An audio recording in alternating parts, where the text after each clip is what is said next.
My sister's lawyer pointed a manicured finger at my face and called me a leech. Next to him, Bianca sobbed into a silk handkerchief, though not a single tear fell for the dead, only for the millions she thought were slipping away. The judge peered over his spectacles and asked if I had an objection. I did not stand. I just checked my watch. Not yet, Your Honor. I said, I am waiting for the gatekeeper. Then the heavy oak doors groaned open. My name is Kylie Barnes, and if you believe the man in the $3,000 suit pointing a manicured finger at my chest, I was not a granddaughter. I was a parasite. I was a thief. I was a glorified maid who had manipulated a senile old man into forgetting his own flesh and blood. The accusation hung in the sterile air of the courtroom like a guillotine blade waiting to drop. You are a leech, Ms. Barnes, the lawyer spat out. His name was Sterling, a man who charged $600 an hour to destroy families, and he was currently earning every cent of his fee. He leaned over the plaintiff's table, his knuckles white against the mahogany, projecting his voice so the back row could hear every syllable of his disdain. You isolated Arthur Barnes from his loving family. You poisoned his mind with lies. And now you sit here, wearing his watch, expecting to walk away with the legacy that belongs to his rightful heirs. I did not flinch. I did not blink. I sat with my hands clasped loosely on the table in front of me, staring at a small scratch in the wood finish. It was deeper than the others, an old wound in the varnish that no one had bothered to sand down. I knew how that felt, next to Sterling. My sister Bianca was performing the role of her life. She was dressed in black. Of course, not just any black, but a structured, architectural piece from a designer collection that cost more than the car I drove. She had a handkerchief pressed to her cheek, dabbing at eyes that were glistening with a perfectly calibrated amount of moisture. It was impressive. Truly. She looked devastated, but I knew my sister. I knew the frequency of her crying. Bianca was not crying for Arthur Barnes. She had not visited Arthur Barnes in the last 11 months of his life. She was not mourning the man who had taught us how to fish in the creek behind the old estate. She was mourning the numbers. She was grieving the lifestyle that was currently suspended in probate. She was crying for the beach house in Malibu, and the portfolio in New York, and the liquid assets she had already mentally spent on a renovation she could not afford. The judge shifted on his bench. Judge Holloway was a man who looked like he had seen too many petty family squabbles to be entertained by theatrics. Yet he had to follow the procedure. He peered over his reading glasses, his gaze landing on me. He looked at my empty table. I had no lawyer sitting beside me. I had no stacks of frantic paperwork. I had only my purse and a bottle of water. Ms. Barnes, Judge Holloway said, his voice gravelly and tired. Mr. Sterling has made some very serious characterizations regarding your conduct during the final months of the decedent's life. Do you have an objection to these opening remarks? The room went silent. It was that heavy, suffocating silence that happens when a predator has cornered its prey and the audience is waiting for the kill. I could feel the eyes of the gallery boring into my back. Specifically, I could feel my parents. Trent and Lorraine Barnes were sitting directly behind Bianca, flanking her like bodyguards, or perhaps like vultures waiting for the leftovers.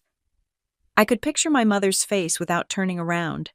She would be clutching her purse, her lips pressed into a thin white line. She would be terrified, not for me, but of me. She was terrified that I would embarrass them. She was terrified that I would break down, scream, cry, or cause a scene that would make them look bad in front of their country club friends who had come to watch the spectacle. They expected me to be the Kylie of 10 years ago, the scapegoat, the one who folded under pressure, the one who apologized for taking up space. They were waiting for the panic, but the panic did not come. Instead, I slowly lifted my left wrist. I pulled back the cuff of my blazer and looked at the watch face. It was an old Timex, the leather strap worn soft and dark with age. It was not a luxury item. It was the watch Arthur had worn every day for 40 years. It ticked steadily, indifferent to the shouting and the greed. The second hand swept past the 12. I looked up at the judge.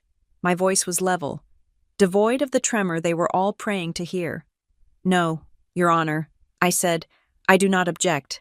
Not yet. Judge Holloway frowned, his bushy eyebrows knitting together. Not yet, I am waiting for the gatekeeper, I said. A ripple of confusion went through the room. Sterling scoffed.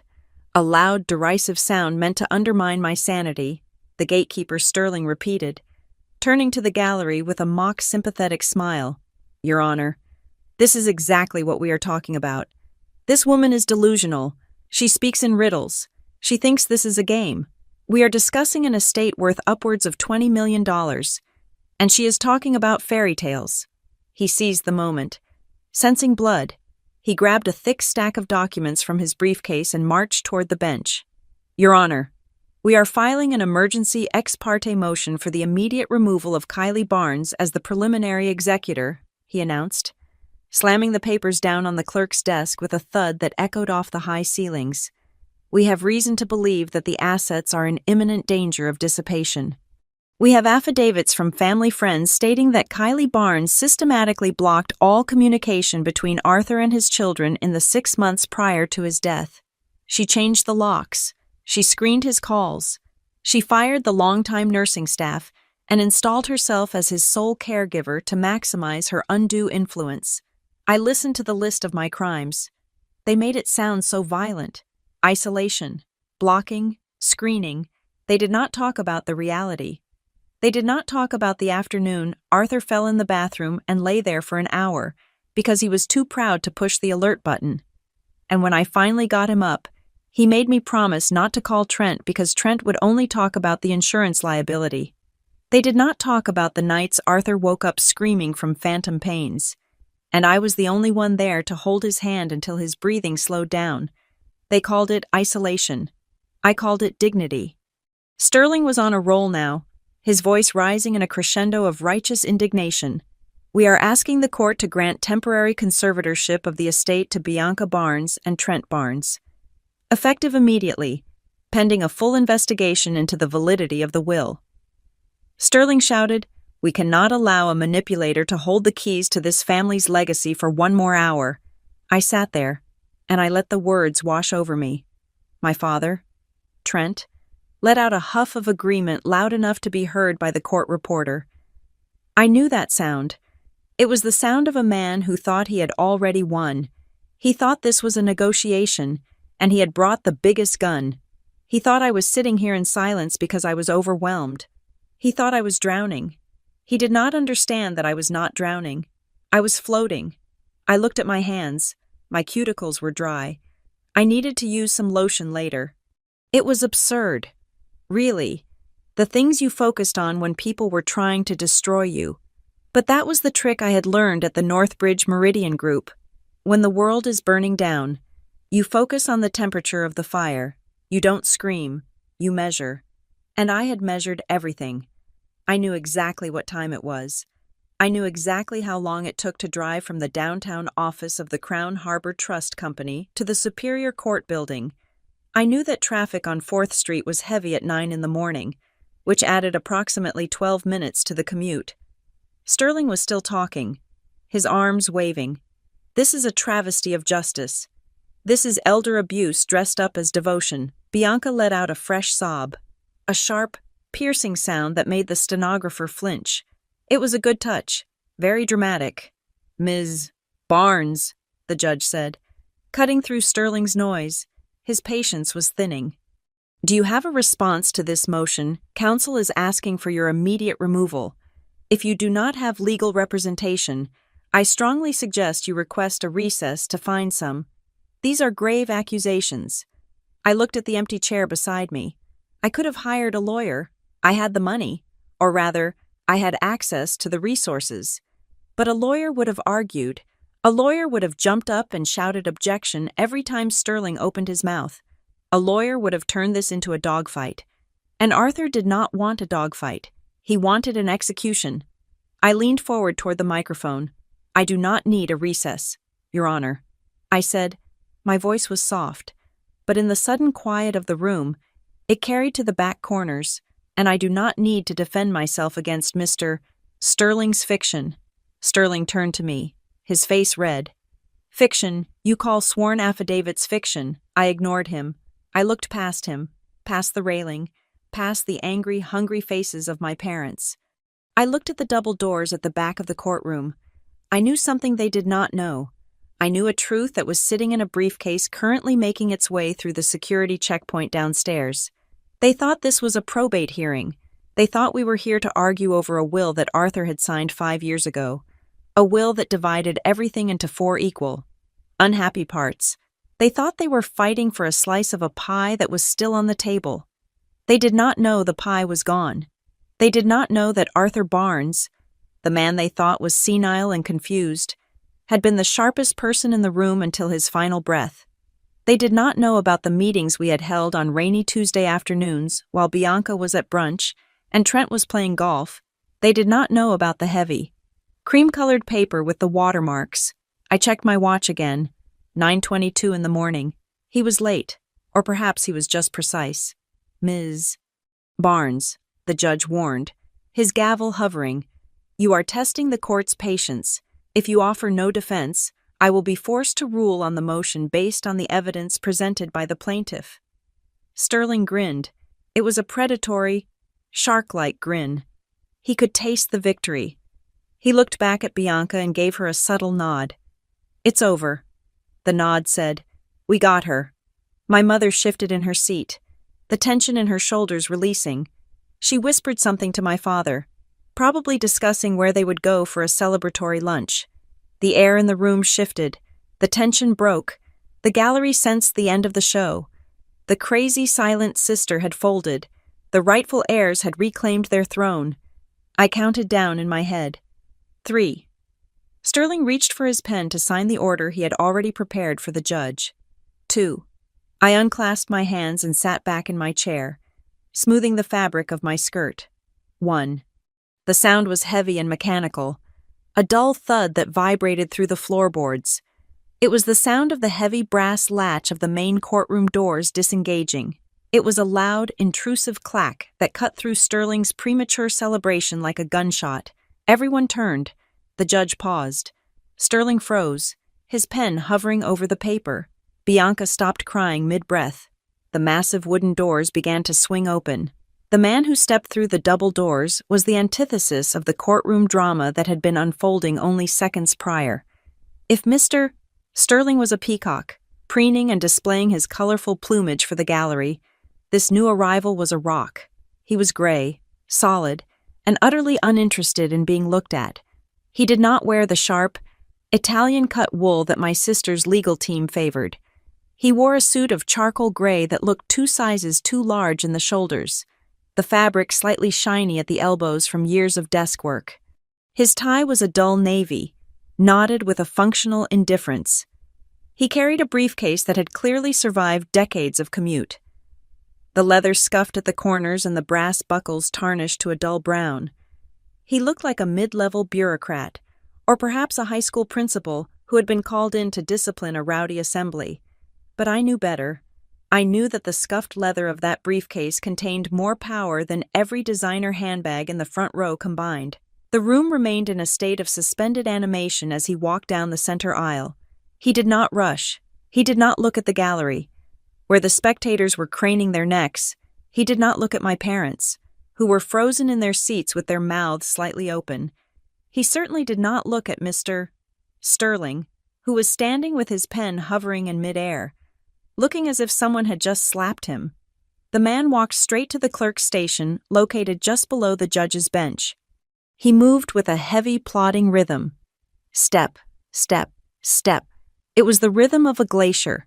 It was the rhythm of an institution that had been managing fortunes since before my father was born. When he reached the wooden partition, he did not ask for permission to speak. He simply lifted the briefcase onto the ledge. The sound of the heavy leather bag hitting the wood was not loud, but it was dense. It sounded like a brick being placed on a table. Sterling finally found his voice. "Excuse me," he barked, stepping out from behind the plaintiff's table. "This is a closed hearing regarding an emergency motion. Who are you, and what do you think you are doing interrupting these proceedings?" The man ignored him. He did not even turn his head. He unbuckled the straps of his briefcase with two sharp clicks that echoed in the silence. He reached inside and withdrew a single, thick envelope. It was manila, sealed with red wax, and reinforced with fiber tape. It looked like something from another century. He placed the envelope on the clerk's desk, then looked up at Judge Holloway. "Your Honor," he said. His voice was dry, devoid of inflection. It sounded like sandpaper rubbing against stone. "My name is Arthur Penhaligon. I am a senior trust officer representing the fiduciary division of the Crown Harbor Trust Company." A murmur went through the room. Crown Harbor. The name carried weight in this city. They were not the bank you went to for a checking account or a car loan. They were the bank you went to when you wanted to ensure your great-grandchildren never had to work a day in their lives. Or conversely, when you wanted to ensure they never saw a dime. They were the keepers of the old money, the silent money, the money that did not scream in courtrooms. "We are the successor trustee of the estate in question." "Mr. Penhaligon continued. Sterling's face went from red to a pale, sickly white. "Objection," Sterling shouted, though he seemed to have forgotten the legal basis for his objection in his panic. "We have not been notified of any trust. This is a probate matter. We filed for probate 3 days ago. We are the legal counsel for the next of kin." He was flailing. He looked at the judge, desperate for the referee to blow the whistle and reset the game to a version he could win. "Your Honor, this is highly irregular. You cannot just allow a third party to walk in here and disrupt a conservatorship hearing." Judge Holloway held up a hand. The gesture was small, but it silenced Sterling instantly. The judge was looking at the envelope on the desk with a mixture of curiosity and recognition. He knew Crown Harbor. He knew that they did not send senior officers to county courtrooms unless the paperwork was bulletproof. "Sit down." "Mr. Sterling," the judge said. "But, Your Honor." "Sit down." Sterling sank back into his chair, looking like a deflated balloon. Bianca looked at him, her eyes wide with a sudden, dawning horror. She grabbed his arm, her nails digging into his suit jacket, whispering furiously. Judge Holloway nodded to the clerk, who handed him the envelope. The judge picked it up. He turned it over in his hands, inspecting the seals. The room was so quiet, I could hear the hum of the air conditioning unit in the ceiling. I could hear the rustle of fabric as my mother shifted in her seat. Then came the sound. The judge hooked his finger under the flap of the envelope and tore it open. The sound of the ripping paper was loud, violent, and final. It sounded like a bone snapping. It sounded like the tearing of a contract that my family thought they had signed with destiny. I did not look at the judge. I looked at my mother. Lorraine Barnes was a woman who prided herself on her composure. She was a woman who could smile through a bankruptcy and host a dinner party on the same day she received a foreclosure notice. But as the sound of that tearing paper filled the room, I saw her mask slip. Her hands were gripping the back of Bianca's chair. Her knuckles were white. The skin pulled so tight it looked translucent. She was not looking at the document. She was looking at me. Our eyes met across the aisle. For the first time in years, she really saw me. She saw the lack of fear. She saw the stillness. And in that moment, she realized that I was not the terrified daughter waiting for a savior. She realized that I was the one who had opened the door. She knew. The judge pulled out a sheaf of documents. They were bound in blue legal backing. He adjusted his glasses and began to read the cover page. "This is not a probate case," Judge Holloway announced, his voice flattening the hope in the room. "This document is a restated and amended irrevocable trust agreement." The word irrevocable hung in the air like smoke. Sterling slumped lower in his chair. He knew what that meant. A will could be contested. A will was just a suggestion that could be argued over by people who thought they deserved more. A trust, especially an irrevocable one, was a fortress. It removed the assets from the individual's name and placed them into a legal vault. The judge flipped the page. It appears this trust was fully funded and executed 6 months prior to the decedent's passing. The judge read, "All assets, including real property, investment accounts, and personal effects, were titled into the trust. There is no estate to probate. Mr. Sterling, There is nothing for your clients to manage. The Crown Harbor Trust Company is the sole legal owner and administrator of these assets. Bianca stood up. She did not mean to. It was a reflex, a spasm of pure denial. That is a lie, she shrieked. Her voice cracked, losing all the polished elegance she had practiced. Daddy was sick. He was confused. He did not know what he was signing. She pointed a shaking finger at me. She did this. She dragged him there. She made him sign things he did not understand. He was on medication. He barely knew what day of the week it was. The accusation flew across the room, sharp and vicious. Sterling tried to pull her down, whispering strict warnings about contempt of court. But Bianca was past the point of legal strategy. She was watching $20 million evaporate, and she was panicking. He was not lucid, she screamed, tears now streaming down her face. Real tears this time. Tears of rage and loss. This is fraud. She manipulated him. I sat perfectly still. I did not defend myself. I did not shout back that Arthur Barnes had been completing the Sunday crossword puzzle in pen until 3 days before he died. I did not mention that he could recite the stock price of every company in his portfolio from memory. I just watched her crumble. Inside, a cold, hard voice spoke in my mind. You are right. Bianca, I did take him there. I remembered the day clearly. It was a Tuesday in October. The leaves were turning gold along the parkway. Arthur had asked me to get his good suit from the back of the closet, the navy one with the pinstripes that he hadn't worn since my grandmother's funeral. He had shaved himself that morning, his hand steady, his jaw set with determination. I am not going to let them pick my bones. Kylie. He had told me as I tied his shoes. I am not going to let them turn my life into a garage sale. I had driven him to the city. I had parked the car. I had walked him into the marble lobby of Crown Harbor. I had sat in the waiting room while he went into the conference room alone. He had forbidden me from entering. This has to be mine, he had said. The decision has to be mine. I knew exactly what was in that envelope. I knew every clause, every condition, and every trap that Arthur had laid with the meticulous care of a man who knew his children better than they knew themselves. Bianca was still shouting, her voice echoing off the wood paneling. This is undue influence. We demand a competency hearing. We demand to see the medical records. Judge Holloway slammed his gavel down. The sharp crack silenced the room instantly. Ms. Barnes, sit down, or I will have you removed, the judge warned, his eyes narrowing. Bianca collapsed back into her chair, sobbing into her hands. Sterling stood up, trying to salvage the wreckage. Your Honor, surely you can see that this document is suspect, he argued, though his voice lacked its earlier conviction. If the decedent was indeed suffering from cognitive decline, as we have alleged, then any trust created in the final months of his life is voidable. We will be filing an immediate motion to contest the validity of this instrument based on lack of capacity. The man from the trust company, Mr. Penhaligon, cleared his throat. It was a small sound, dry and dusty, but it commanded attention. He looked at Sterling with a mixture of pity and boredom. I would advise against that. Mr.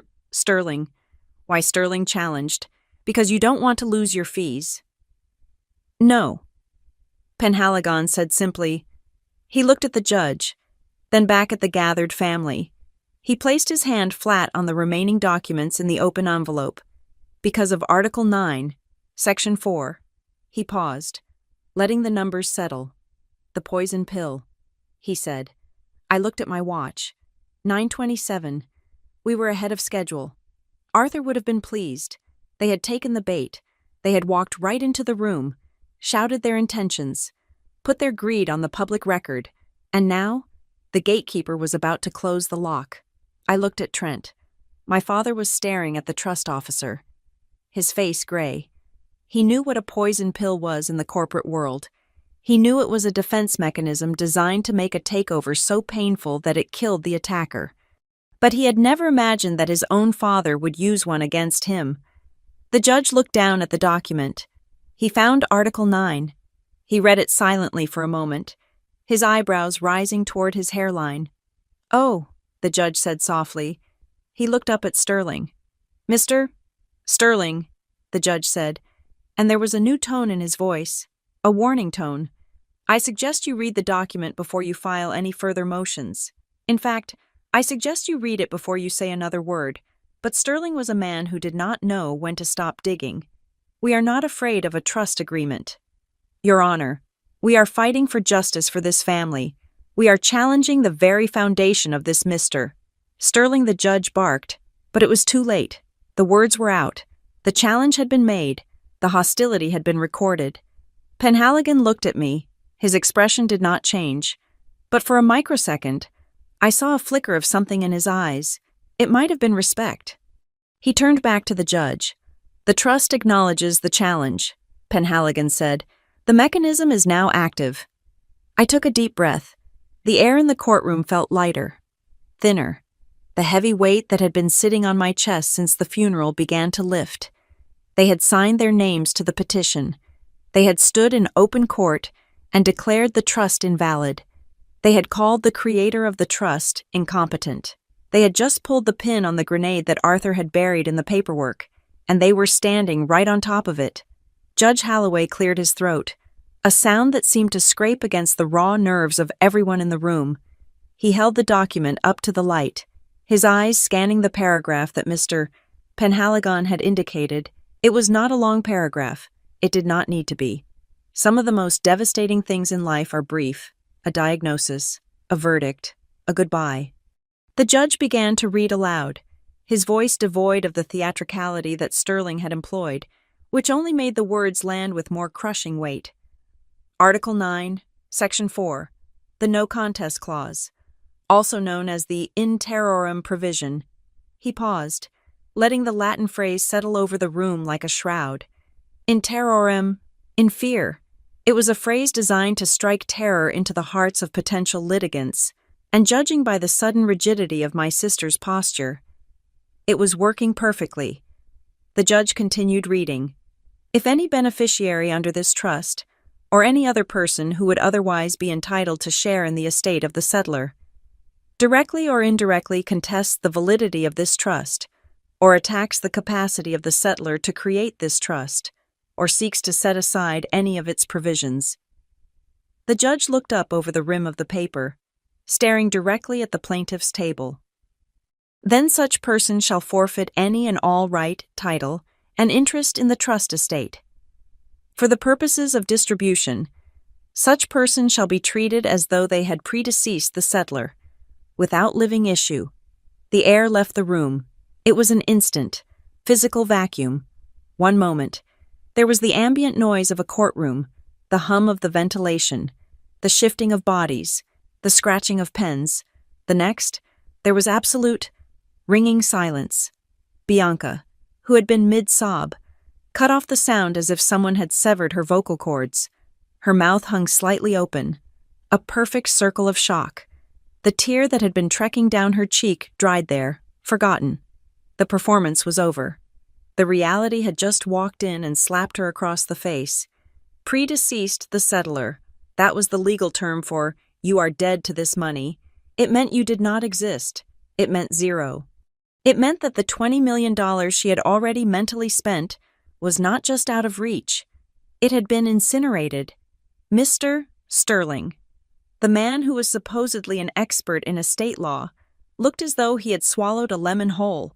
He blinked rapidly, his brain trying to calculate the damage, trying to find a loophole in a wall of concrete. Your Honor, Sterling stammered, his voice an octave higher than it had been 2 minutes ago. This is unexpected. We were not aware of the existence of this document. Ignorance of the instrument does not negate its authority, Judge Holloway said coldly. He placed the paper back on his desk. The language is standard. Mr. Sterling. Strict, but standard. Arthur Barnes was very clear. He anticipated that his children might try to paint him as incompetent to grab the assets sooner or to rewrite the distribution. So, he built a wall. You just ran your clients headfirst into it. Sterling scrambled. He physically grabbed the file folder in front of him, the one containing the emergency petition he had filed with such arrogance only moments ago. We withdraw the motion, Sterling shouted. looking frantically between the judge and the court clerk.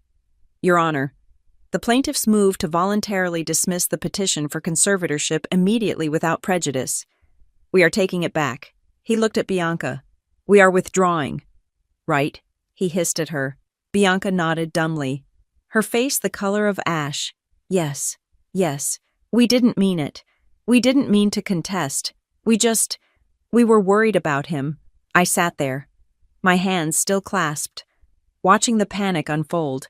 It was like watching a house of cards try to uncollapse itself. It was pathetic, and it was too late. Judge Holloway looked at the clerk. Has the petition been stamped and filed? The clerk, a young woman who looked like she would rather be anywhere else, nodded. Yes, Your Honor. It was entered into the docket at 9:05 this morning. It is part of the official record.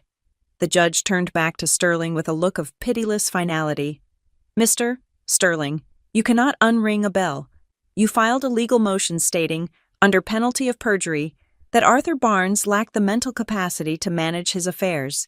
You submitted affidavits claiming he was subject to undue influence. That is a direct attack on his capacity. That is the very definition of a contest. But we are withdrawing it, Sterling argued, sweat now visible on his forehead. If we withdraw it before a ruling is made, it is as if it never happened. I looked at Mr. Penhaligon. The trustee was standing as still as a statue. He did not look worried. He looked like a man who had read the fine print. Mr.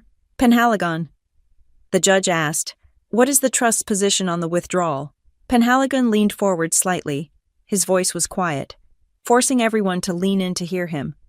The trust's position is that the trigger has already been pulled. Your Honor. He opened the trust agreement to a different page.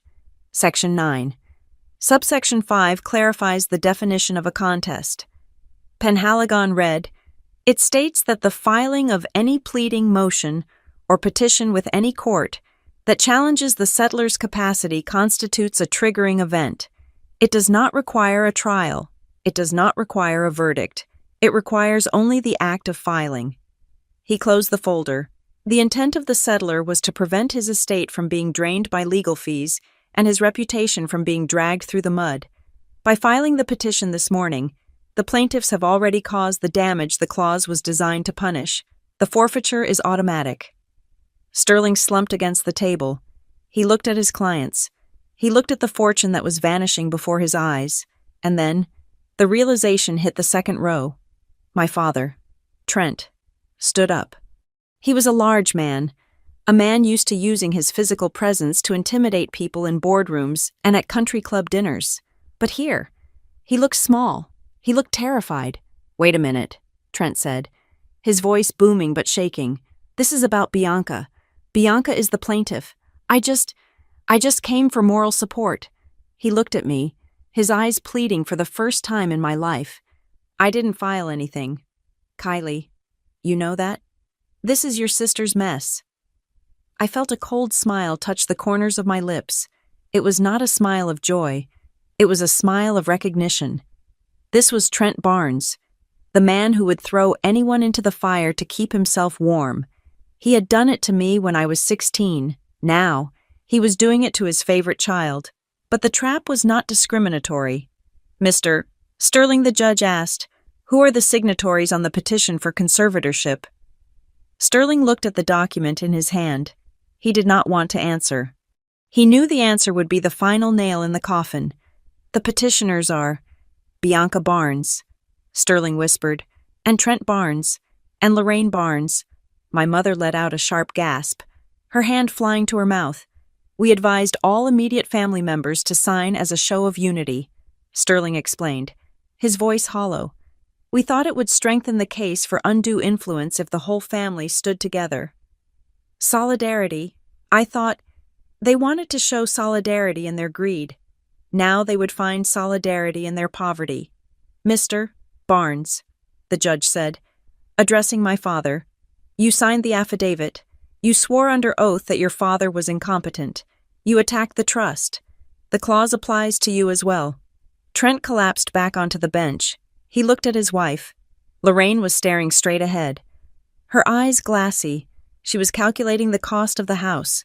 the cars, the club memberships. She was realizing that the allowance Arthur had provided them for years, the allowance they assumed would become an inheritance, was gone. The courtroom remained frozen in this new reality. The poison had worked. It was fast, efficient, and total. I could have spoken then. I could have stood up and said that maybe there was a way out. I could have played the role of the benevolent sister, the fixer, the one who cleans up the mess. That was what they expected. That was the dynamic of the Barnes family for 3 decades. They break things. Kylie glues them back together. But I remained silent. I let the silence stretch. I let them sit in the wreckage they had created. I watched Sterling try to find words and fail. I watched Bianca tremble. I watched my parents age 10 years in 10 seconds. Every second I stayed silent. The reality dug deeper. I needed them to feel it. I needed them to understand that this was not a timeout. This was not a scolding. This was the end. Sterling tried one last, desperate Hail Mary. "Your Honor, this is unconscionable," Sterling cried out. "You cannot strip an entire family of their inheritance based on a technicality. These are his children. This clause is against public policy. It is overly broad. We move for an emergency stay on the enforcement of the clause until its validity can be litigated." Judge Holloway looked at Sterling with genuine annoyance now. "Mr. Sterling, no contest clauses are perfectly legal in this state, especially when there is clear evidence of the settler's intent. And regarding your request for control over the assets," the judge picked up his gavel, "the petition for emergency conservatorship is denied with prejudice. The court recognizes the Crown Harbor Trust Company as the rightful owner and manager of all assets formerly belonging to Arthur Barnes. There is no estate to conserve. The assets are safe." Crack. The gavel strike was not loud, but it sounded like a door slamming shut. "A steel door. The hearing is adjourned," the judge said. "Standing up, Mr. Penhaligon, I assume you will handle the necessary filings to formalize the transition." "Yes, Your Honor," Penhaligon said, bowing his head slightly. The judge swept out of the room. The clerk began to pack up her files. The silence that followed was different. It wasn't the silence of anticipation anymore. It was the silence of a funeral. But it wasn't Arthur's funeral. It was theirs. I stood up slowly. My legs felt strong. My hands were steady. I picked up my purse. I did not look at the trust officer. We did not need to exchange glances. He had done his job. I had done mine. I turned to leave, to get to the exit. I had to pass the plaintiff's table. I had to pass them. Bianca was still sitting there, frozen, as I walked by. She turned her head. Her makeup was ruined. Her eyes were red-rimmed, not with the pretty grief she had faked earlier, but with a raw, animal fear. She reached out a hand, as if to grab my sleeve, but stopped short. She looked at me, and for the first time, she did not see her little sister. She did not see the Leech. She saw the architect. She looked at the watch on my wrist. She looked at the closed doors. She looked at the empty judge's bench. "You knew," she whispered. Her voice was a hiss of disbelief. "You sat there and watched us do it." I stopped. I looked down at her. I looked at the diamond rings on her fingers that she would probably have to sell to pay Sterling's bill. "You knew the clause was there," Bianca said, her voice rising slightly, trembling with accusation. "You knew if we filed, we would lose everything, and you didn't say a word." She stared at me, waiting for me to deny it, waiting for me to say I was just as surprised as she was. I did not blink. "You let me do this," she breathed. "You let me sign my own death warrant." I looked at Trent and Lorraine behind her. They were listening. They were waiting for my defense. I didn't answer her. I didn't have to. The truth was screaming in the silence between us. I had not forced her hand. I had not forged her signature. I had simply stood back and allowed her to be exactly who she was. I turned my back on them and walked toward the heavy wooden doors. The sound of my heels clicking on the floor was the only sound in the world. The echo of the heavy courtroom doors closing behind me did not bring silence. Instead, it brought back a memory so sharp it tasted like copper in my mouth. It transported me back 20 years, to a kitchen table covered in unpaid bills and the smell of stale scotch. They called me a leech in that courtroom. It was a fascinating word choice. It was fascinating because, in the mythology of the Barnes family, I had never been the one feeding, I had always been the wound. I was 16 years old when my family stopped being wealthy and started being desperate. It was not a sudden, dramatic collapse like in the movies. It was a slow, humiliating slide. My father, Trent, had made a series of investments that were optimistic at best and delusional at worst. But in the narrative that my parents constructed to explain our fall from grace, the villain was not the stock market, and it was certainly not Trent's gambling habits. The villain was my spine. I had required a complex surgery to correct a severe curvature that was crushing my lungs. It was necessary. It was life-saving. And it was uninsured because my father had let the premium lapse 3 weeks prior to the diagnosis to save cash for a country club initiation fee. The surgery cost $150,000. The rehabilitation cost another $50,000. That number became my name. I remember sitting at the top of the stairs, listening to them argue below. If we did not have to pay for that hospital bill, we would still have the house on the lake, my mother had said, her voice trembling with a mixture of whine and resentment. She is ruining us, Trent had replied. He did not say the situation was ruining us. He said she. From that day forward, I was no longer Kylie. I was the reason we could not go to Europe. I was the reason my mother had to sell her diamond tennis bracelet. I was the walking, talking embodiment of their financial failure. I was a liability listed on the family balance sheet. Then there was Bianca. Bianca was 4 years younger, but in the family dynamic. She was light years away. If I was the symbol of the crash, Bianca was the symbol of the recovery. She was the lucky one. My parents poured their remaining energy and resources into her as if she were a lottery ticket that would pay off if they just polished it enough. Bianca got the private singing lessons, while I got a job at a diner to pay for my own school clothes. Bianca got the new car when she turned 16, a lease my father could barely afford. Because appearances matter, I drove a rusted sedan I bought from a line cook for $800. They needed Bianca to be perfect to prove to the world that the Barnes family was still golden. They needed me to be the scapegoat to explain why the gold was peeling. I learned to be quiet. I learned to be small. I learned that if I took up space, I would be billed for it. But the most important thing I learned was how to endure. While Bianca was learning how to charm, I was learning how to survive. I worked double shifts. I saved every penny. I moved out the day I turned 18 and put myself through college without asking them for a dime. I studied business administration, not because I loved it, but because I wanted to understand the language that controlled my life. I wanted to understand money, contracts, and leverage. I landed a job at the Northbridge Meridian Group. It was a boutique firm in the city, the kind that didn't have a sign on the door. We handled lifestyle management for ultra-high net worth individuals. That was the polite term. The reality was that we cleaned up messes. I spent 10 years managing the lives of people who had more money than God, but no common sense. I organized their estates. I fired their stealing housekeepers. I audited their confusing investment statements. I sat in rooms with weeping mistresses and stone-faced lawyers, handing over checks in exchange for silence. It was at Northbridge that I learned the most valuable lesson of my life. I learned that tears are irrelevant. I learned that screams do not matter. I learned that the person who holds the pen and the paper is the only person who counts. Emotions are volatile. Documentation is permanent. I became excellent at my job. I was cold, efficient, and utterly unshakable. My boss used to say I had ice water in my veins.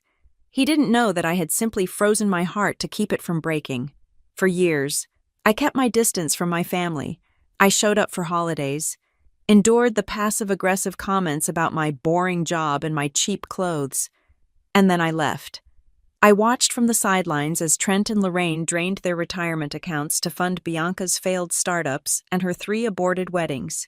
I watched them bleed money they didn't have, and I said nothing, but someone else was watching, too. Arthur Barnes. My grandfather was a hard man. He had built the family fortune that Trent was so busy destroying. For most of my life, Arthur was a distant figure, a man who sat in his leather armchair smoking cigars and judging us all with silent, steely eyes. He was not kind, he was not affectionate, but he was observant. About 5 years ago, Arthur's health began to decline. He didn't tell anyone, he just started moving slower. He stopped going to the club. One Sunday afternoon, during a chaotic family barbecue where Bianca was making a scene about the caterer using the wrong kind of shrimp, I found Arthur in his study. He was staring at a stack of papers with a magnifying glass, his hands shaking slightly. I walked in. I didn't ask if he was okay. I knew he would hate that. "Do you want me to read that for you?" I asked. He looked up at me. His eyes were gray and sharp, like polished flint. He looked at me for a long time, as if he were seeing me for the first time. He looked at my cheap, practical shoes. He looked at my watch, not the one I wore in court today, but a digital one I used for efficiency. He pushed the paper across the desk. "It is a medical bill," he grunted. "They are charging me for a procedure I never had." I sat down. I pulled out my red pen. I went through the itemized list. I found the error. I drafted a dispute letter right there on his stationery. I called the billing department on speakerphone and navigated the automated system with the speed of a concert pianist. In 20 minutes, I had saved him $4,000. Arthur watched me the whole time. He didn't say thank you. He just nodded. "Come back next Sunday," he said. That was how it started. It wasn't a grand emotional reconciliation. It was a job. Arthur needed a manager, and he realized that while his son was a fool and his other granddaughter was a parasite, I was a professional. For 2 years, I went to his house every Sunday. I organized his pills. I balanced his checkbook.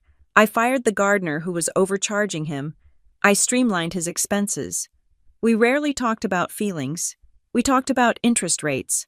We talked about tax liability. We talked about order. But in that silence, something happened. We formed an alliance. He began to tell me things. He told me about how disappointed he was in Trent. He told me he knew Bianca only visited when she needed to pay off a credit card. "They think I am a senile old ATM machine." He told me one rainy afternoon, looking out the window at the gray sky, "They think they are just waiting for the payout." I didn't defend them. I knew it was true. Then came the day that changed everything. It was 3 years ago.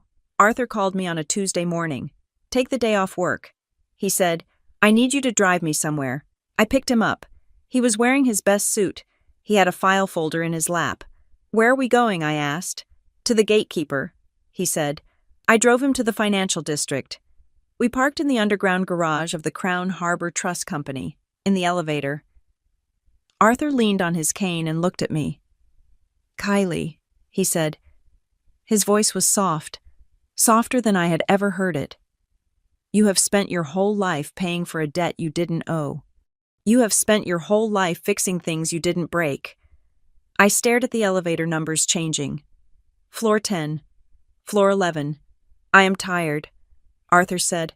"I am tired of them waiting for me to die, and I am tired of watching them treat you like the help." The elevator doors opened.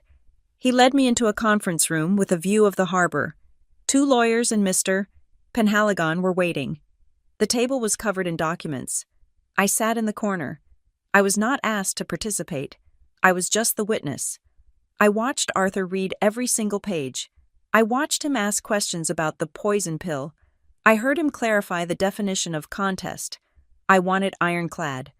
Arthur told them, "I want it so tight that if they so much as breathe a word of complaint, the trap snaps shut. I want them to have to choose between their greed and their ego, and I know which one they will pick."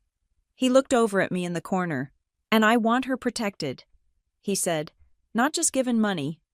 Protected. I want her to have the power to say no."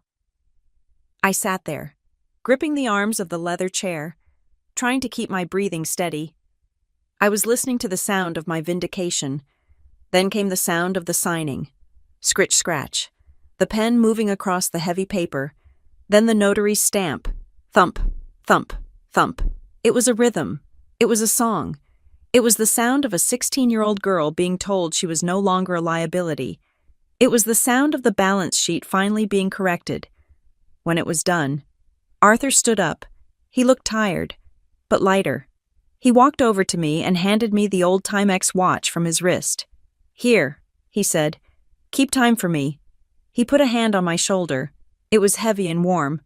"You do not have to fight them, Kylie," he whispered. "You never had to fight them. You just had to wait. You just have to know when the gate is going to close, and make sure you are standing on the right side of it." I drove him home in silence. We never spoke about the meeting again. He went back to his crosswords, and I went back to my job. But everything had changed. I watched my parents and Bianca differently after that, when they mocked me for being single, or for driving a sensible car, or for not having their refined tastes. I didn't feel the old sting of shame. I felt a cold, quiet pity. I watched them living their lives on credit, spending money they were sure was coming to them. I watched them circle Arthur like sharks, waiting for the blood in the water.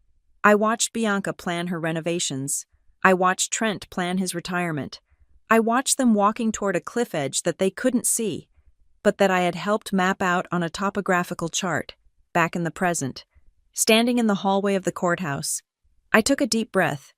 The air smelled of floor wax and stale coffee, but to me, it smelled like freedom. I looked down at the Timex on my wrist. They still thought I was the girl who broke the bank. They still thought I was the one who owed them something. They thought they could scream and bully and cry their way into getting what they wanted.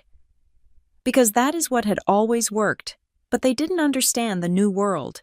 They didn't understand that while they were playing a soap opera, Arthur and I had been playing chess, and the game had ended 3 years ago on a Tuesday morning. I was not the victim anymore. I was the witness, and for the first time in my life, I wasn't the one who was going to pay the bill. The silence outside the courtroom was short-lived. The heavy wooden doors burst open, and Sterling marched out, his face a mask of furious calculation, followed closely by my family. They had been blindsided. Yes, they had triggered the poison pill. Yes, but cornered animals are the most dangerous, and the Barnes family had never been good at losing gracefully. If they couldn't have the money, they would have my reputation. If they couldn't take the assets, they would take my dignity. It started right there in the corridor, loud enough for the lingering court reporters and curious onlookers to hear. "This isn't over," Bianca screamed, her voice echoing off the marble floors. She pointed a trembling finger at me. "You might have tricked him into signing that trust, but you can't hide what you did to him. You locked him away. You abused him, Sterling." Seeing an angle to salvage his own humiliated reputation, seized on the narrative instantly. He turned to the small crowd that had gathered. "We are not just talking about a financial dispute here," he proclaimed, his voice dropping into a register of grave moral concern. "We are talking about elder abuse. We are talking about a vulnerable old man who was systematically isolated from his loving family by a predator." I stood by the water fountain, watching them rewrite history in real time. It was fascinating, in a horrific way. They were building a new cage for me, bar by bar. "We are going to file criminal charges," Trent shouted. Stepping forward, his face was red, the veins in his neck bulging. He looked like a grieving son seeking justice, not a man who had just lost his free ride. She cut the phone lines.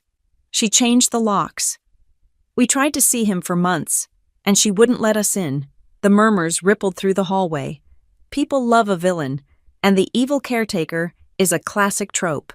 It is easy to understand. It is easy to hate. A young woman, bitter and greedy, trapping a helpless old man in his own home. It fit the available facts if you ignored all the context.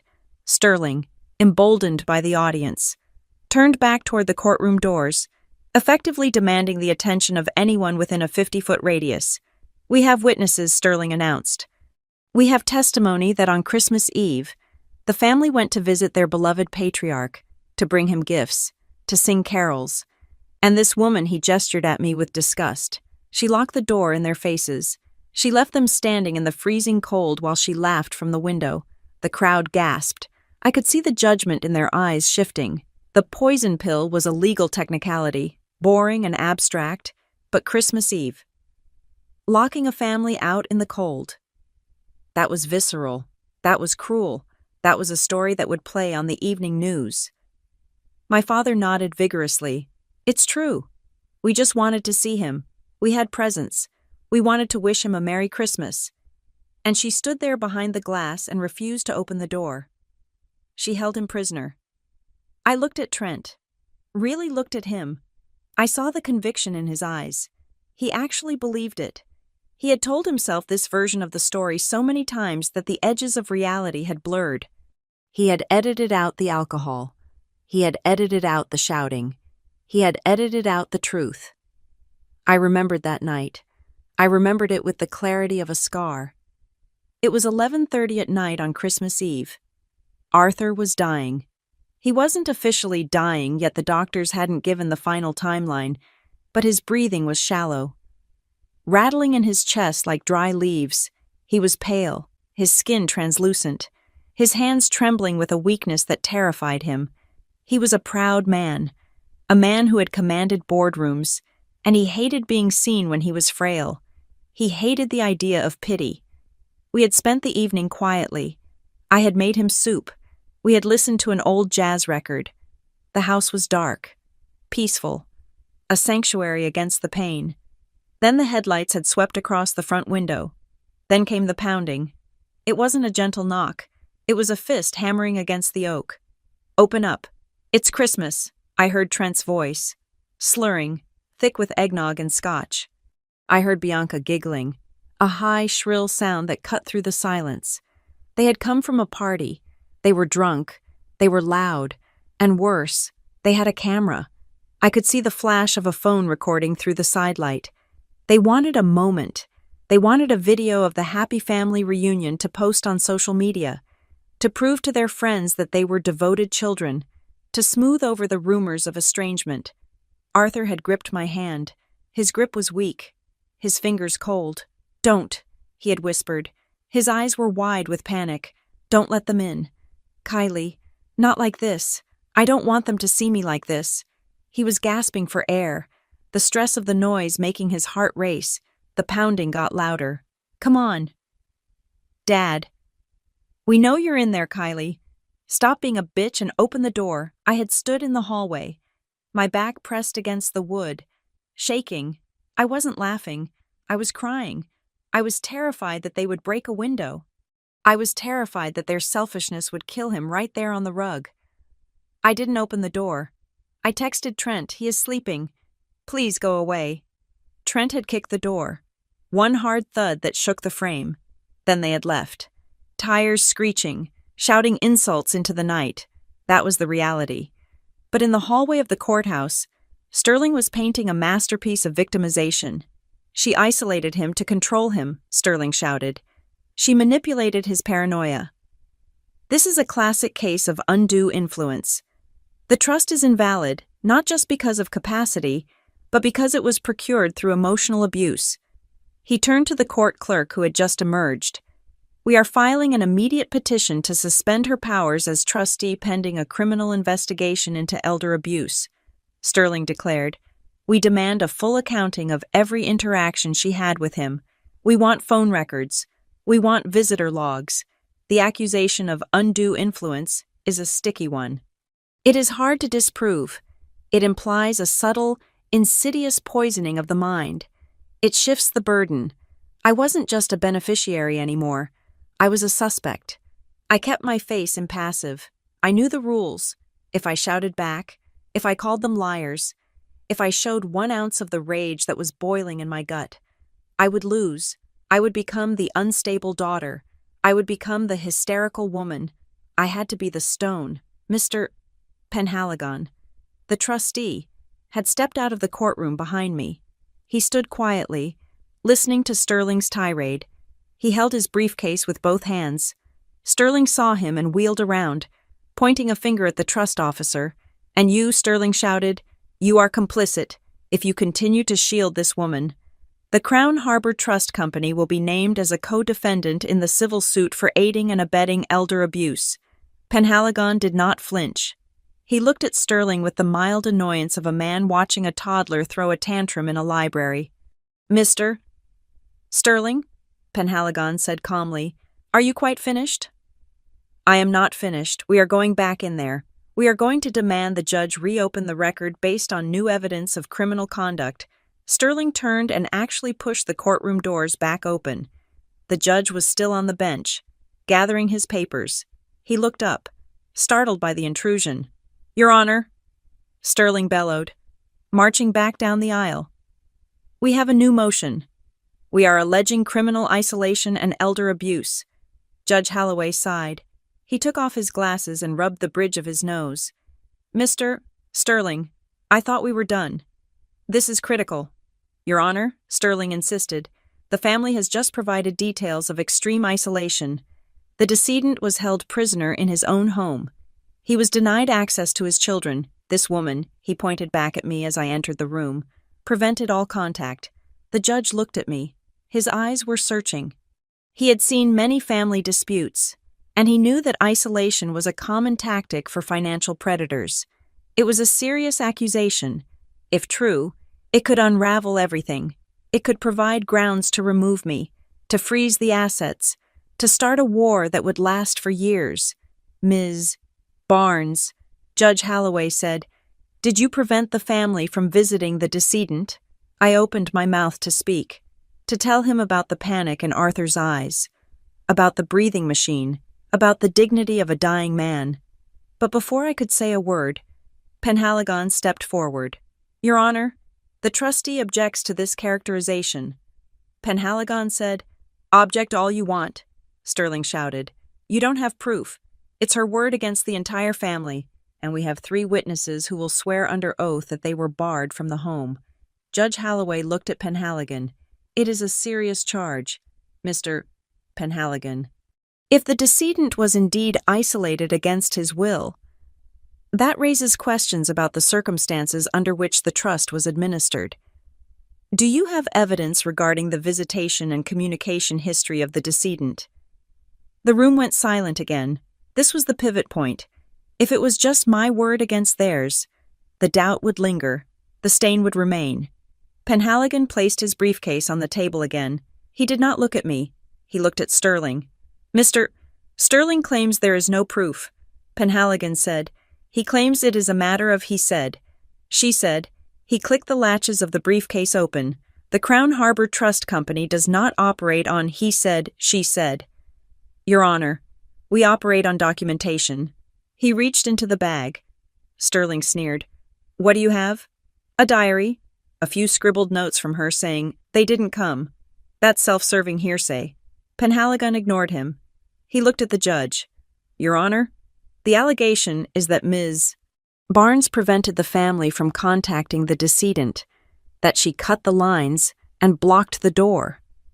He pulled out a thick leather-bound book and a heavy stack of computer printouts. "We would like to submit Exhibit B and Exhibit C for the court's review." Judge Holloway leaned forward. "What are these?" Penhaligon opened the leather book.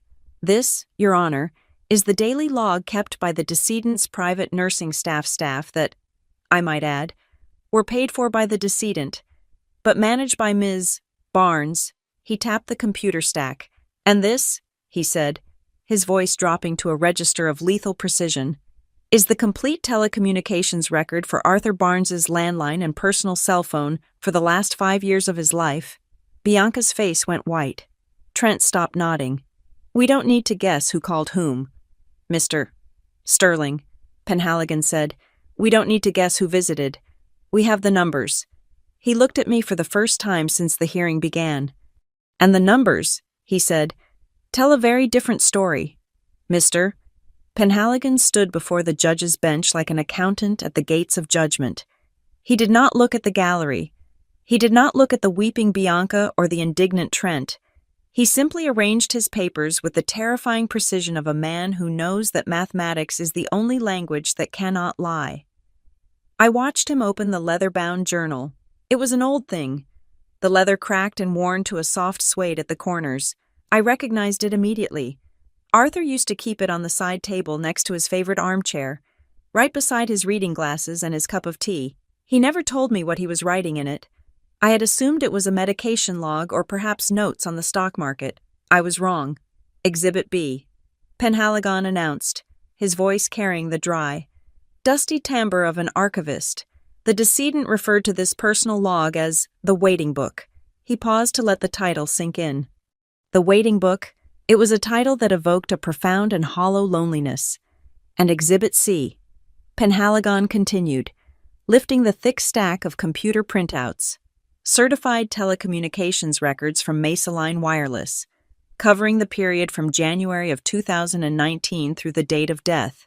These records include call logs, text message metadata, and cell tower triangulation data. Sterling tried to interject, his voice sounding thin and desperate. Your Honor, this is an ambush. We have not had time to review these materials. These are your client's own communications. Mr. Sterling, Judge Holloway said, his face hard. Unless you are suggesting they have forgotten their own phone calls, I suggest you sit down and listen. Penhaligon opened the waiting book to a marked page. He adjusted his glasses. Let us address the accusation of isolation, Penhaligon said. He looked down at the page. Entry dated March 14th, 2021. This was Ms. Bianca Barnes's 32nd birthday. He ran his finger down the phone record to corroborate. At 10 in the morning, Arthur Barnes placed a call to Bianca Barnes. Duration 18 seconds. Result voicemail. He left a message singing Happy Birthday. Penhaligon flipped a page in the phone records. There is no return call recorded for that day, or the next day, or the next week. In fact, the next incoming call from Bianca Barnes to the decedent's number does not occur until April 12th. Nearly 1 month later, the duration of that call was 3 minutes. The subject matter. According to the decedent's log, Penhaligon looked at the handwritten note. She asked if I had sent the check yet. The courtroom was deadly silent. Bianca was staring at the table, her face a mask of frozen horror. The loving daughter narrative was dissolving under the acid of timestamps. Penhaligon continued, his rhythm relentless. Entry dated June 20th, Father's Day. He held up the phone record. At 9 in the morning, Arthur Barnes sent a text message to Trent Barnes. The text read, Are you still coming for lunch? I ordered the steaks. Penhaligon looked at Trent. My father was staring straight ahead, his jaw working, a bead of sweat tracking down his temple. The Mesaline records confirmed the message was delivered. Penhaligon said, they also confirmed that the message status was updated to read at 9:15 in the morning. He paused. There was no reply. He turned back to the journal. Log entry. Waited until 2, ate alone, put the extra steaks in the freezer. I felt a sharp pang in my chest. I remembered that day. I had been working at a client's estate in the Hamptons. I had called Arthur that evening, and he had told me he wasn't hungry because he had had a late lunch with Trent. He had lied to me. He had lied to protect Trent's dignity, or perhaps to protect his own heart from the reality that his son couldn't be bothered to send a text message on Father's Day. Penhaligon flipped forward. The sound of the paper turning was the only noise in the room. Entry dated November 5th, the day Arthur Barnes was discharged from St. Jude's Hospital after his hip surgery. He looked at the judge. The plaintiffs claim Ms. Kylie Barnes prevented them from visiting during his recovery. Let us look at the record. He held up a printout of a group text message chain. At 8 in the morning, Kylie Barnes sent a group message to Trent, Lorraine, and Bianca Barnes. The message read, Dad is coming home today. He is weak but awake. Visiting hours are open any time after 4. Penhaligon scanned the faces of my family. There are no replies in the thread. He turned to the waiting book. Log entry. Kylie made soup. The house stayed quiet. No cars in the driveway. Bianca had stopped crying. The theatrical sobbing was gone. In its place was a terrified stillness. She realized that every time she had ignored him, every time she had screened his calls, every time she had chosen a brunch date over a visit to her dying father, she had been writing her own disinheritance. She hadn't been fighting against a gatekeeper. She had been the one locking the gate from the outside. But Penhaligon was not done. He was saving the most damning evidence for the end. He reached into his briefcase one last time and pulled out a USB drive. Your Honor, Penhaligon said, his voice dropping an octave, regarding the specific allegation of the Christmas Eve incident. The plaintiffs claim they were barred from entry while attempting to deliver gifts and holiday cheer. They claim Ms. Barnes laughed at them from the window. He handed the drive to the clerk. Exhibit D. This is video footage retrieved from the cloud server of the Ring doorbell system installed at the front entrance of the Barnes estate. Date, December 24th.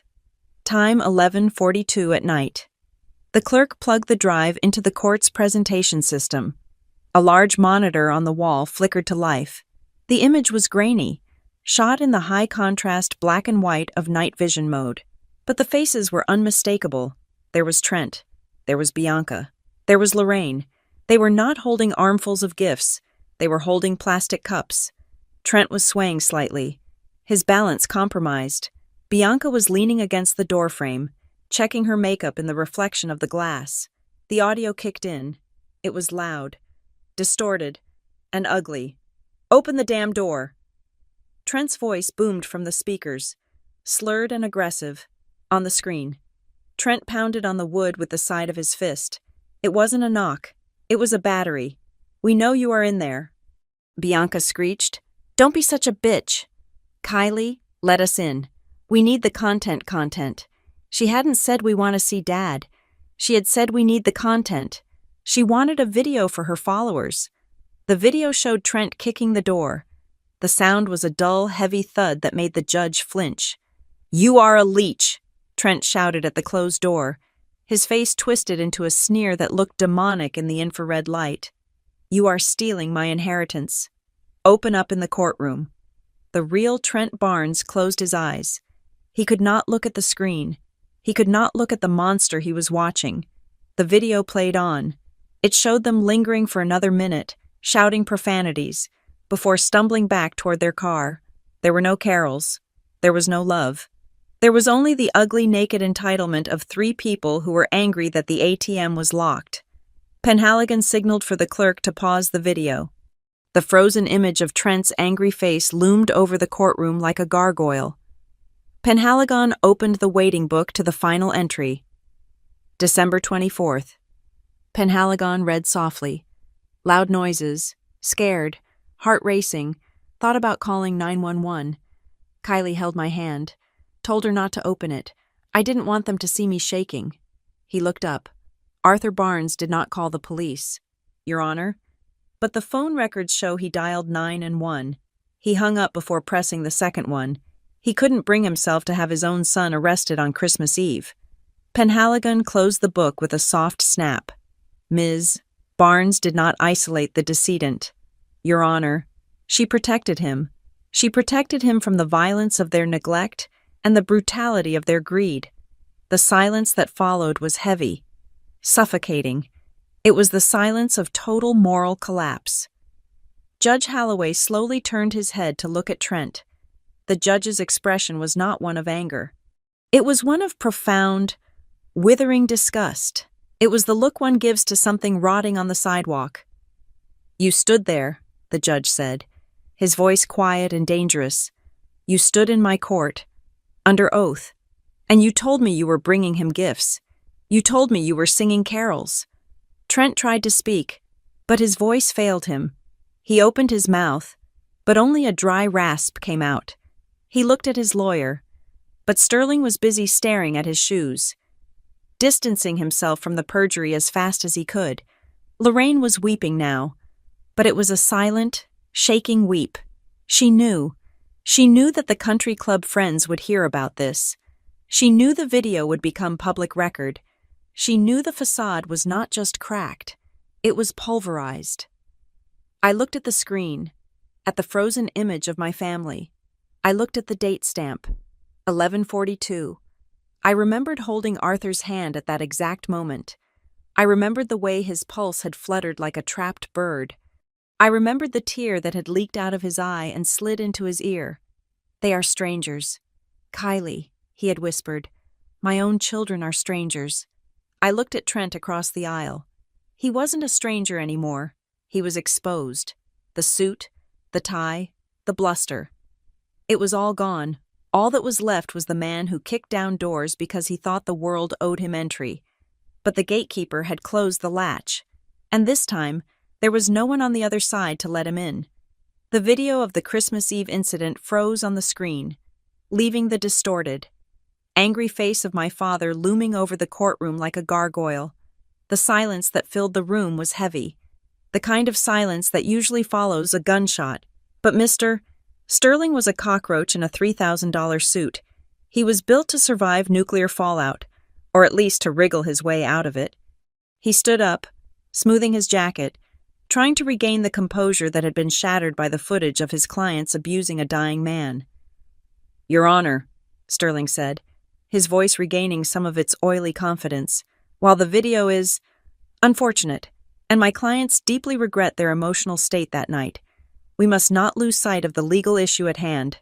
He pointed a finger at the leather-bound journal sitting on the clerk's desk. "That book," he said, gesturing with disdain. "That so-called waiting book. It proves nothing about capacity. In fact, it proves the opposite.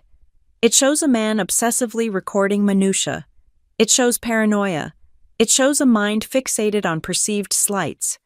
We know the decedent was on heavy painkillers during his final years. We know he was taking opioids for his hip. Who is to say those entries are not the hallucinations of a drug-addled mind? Who is to say Ms. Barnes did not dictate them to him?" Sterling looked at the judge, finding his rhythm again. "A diary is not a medical record, Your Honor. It is a collection of feelings, and feelings are not facts. We are asserting that when the trust was amended 3 years ago, Arthur Barnes did not have the cognitive capacity to understand the complex legal instrument he was signing. A diary entry about soup does not prove he understood the rule against perpetuities." Judge Holloway looked at Sterling. Then he looked at the trustee. The judge was a man of evidence, and Sterling had raised a valid legal point. However slim, the burden of proof for capacity was high. "Mr. Penhaligon," the judge said, "counsel raises a point regarding the medical standard. A journal acts as evidence of state of mind, but it is not a clinical diagnosis.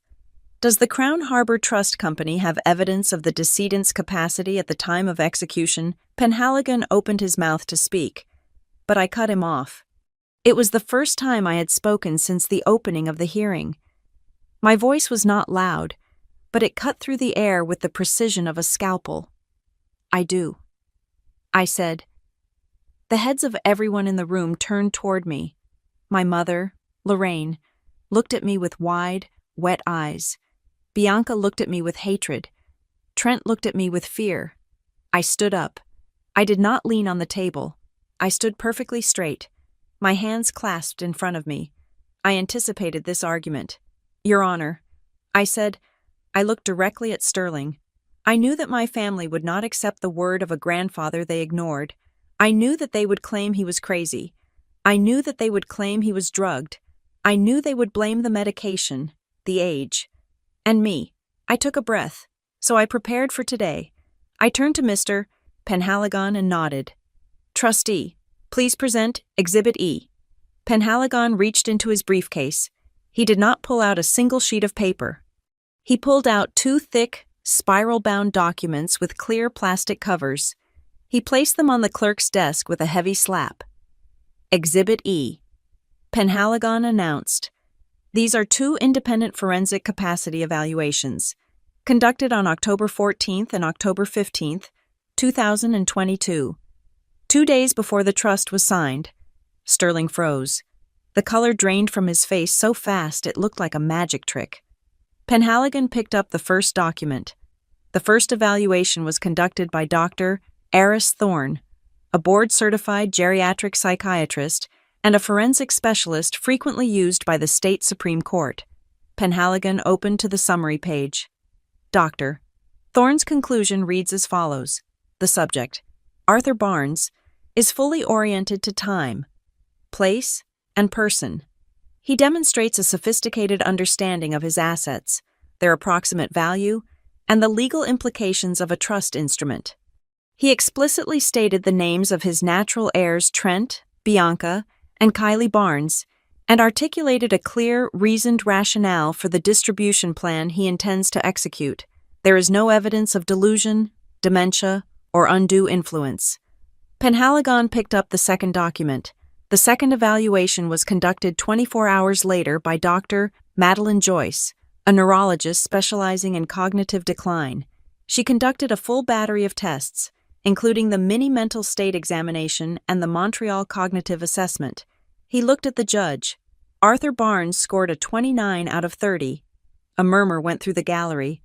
A 29 was a better score than most of the people sitting in the courtroom could probably achieve. Doctor. Joyce's notes state, Mr. Barnes is sharp, witty, and decisive. He expressed to me that he is undergoing this evaluation voluntarily because, and I quote, my son and daughter will try to say I lost my marbles to get their hands on the jar. Sterling sank into his chair. This was not just a defeat. This was a massacre. A contemporaneous forensic evaluation is the gold standard of estate law. It is the bulletproof vest of the legal world. To have one is rare. To have two, from two different specialists, on two different days, is unheard of. But I wasn't done. I looked at the judge. Your Honor. I said, a report is just paper. Mr. Sterling might argue that the doctors were fooled. He might argue that I bribed them. Sterling looked up, his eyes narrowing. That was exactly what he was about to argue. So we went one step further. I said, we recorded it. I nodded to Penhaligon. Exhibit F, please. Penhaligon produced another USB drive. He handed it to the clerk. The screen flickered again. The night vision nightmare of the Christmas Eve footage disappeared, replaced by the bright, sterile lighting of a doctor's office. There sat Arthur. He was 3 years younger in the video, his cheeks a little fuller, his hair a little less gray. He was wearing his navy pinstripe suit, the one I had helped him pick out. He sat upright in a leather chair, his hands resting on the head of his cane. He looked regal. He looked formidable. Dr. Thorne, a man with a gray beard, sat opposite him, holding a clipboard. Mr. Barnes. The doctor's voice came through the speakers. Clear and professional, for the record. Can you tell me why you are here today? Arthur looked directly into the camera lens. His blue eyes were piercing. He didn't look confused.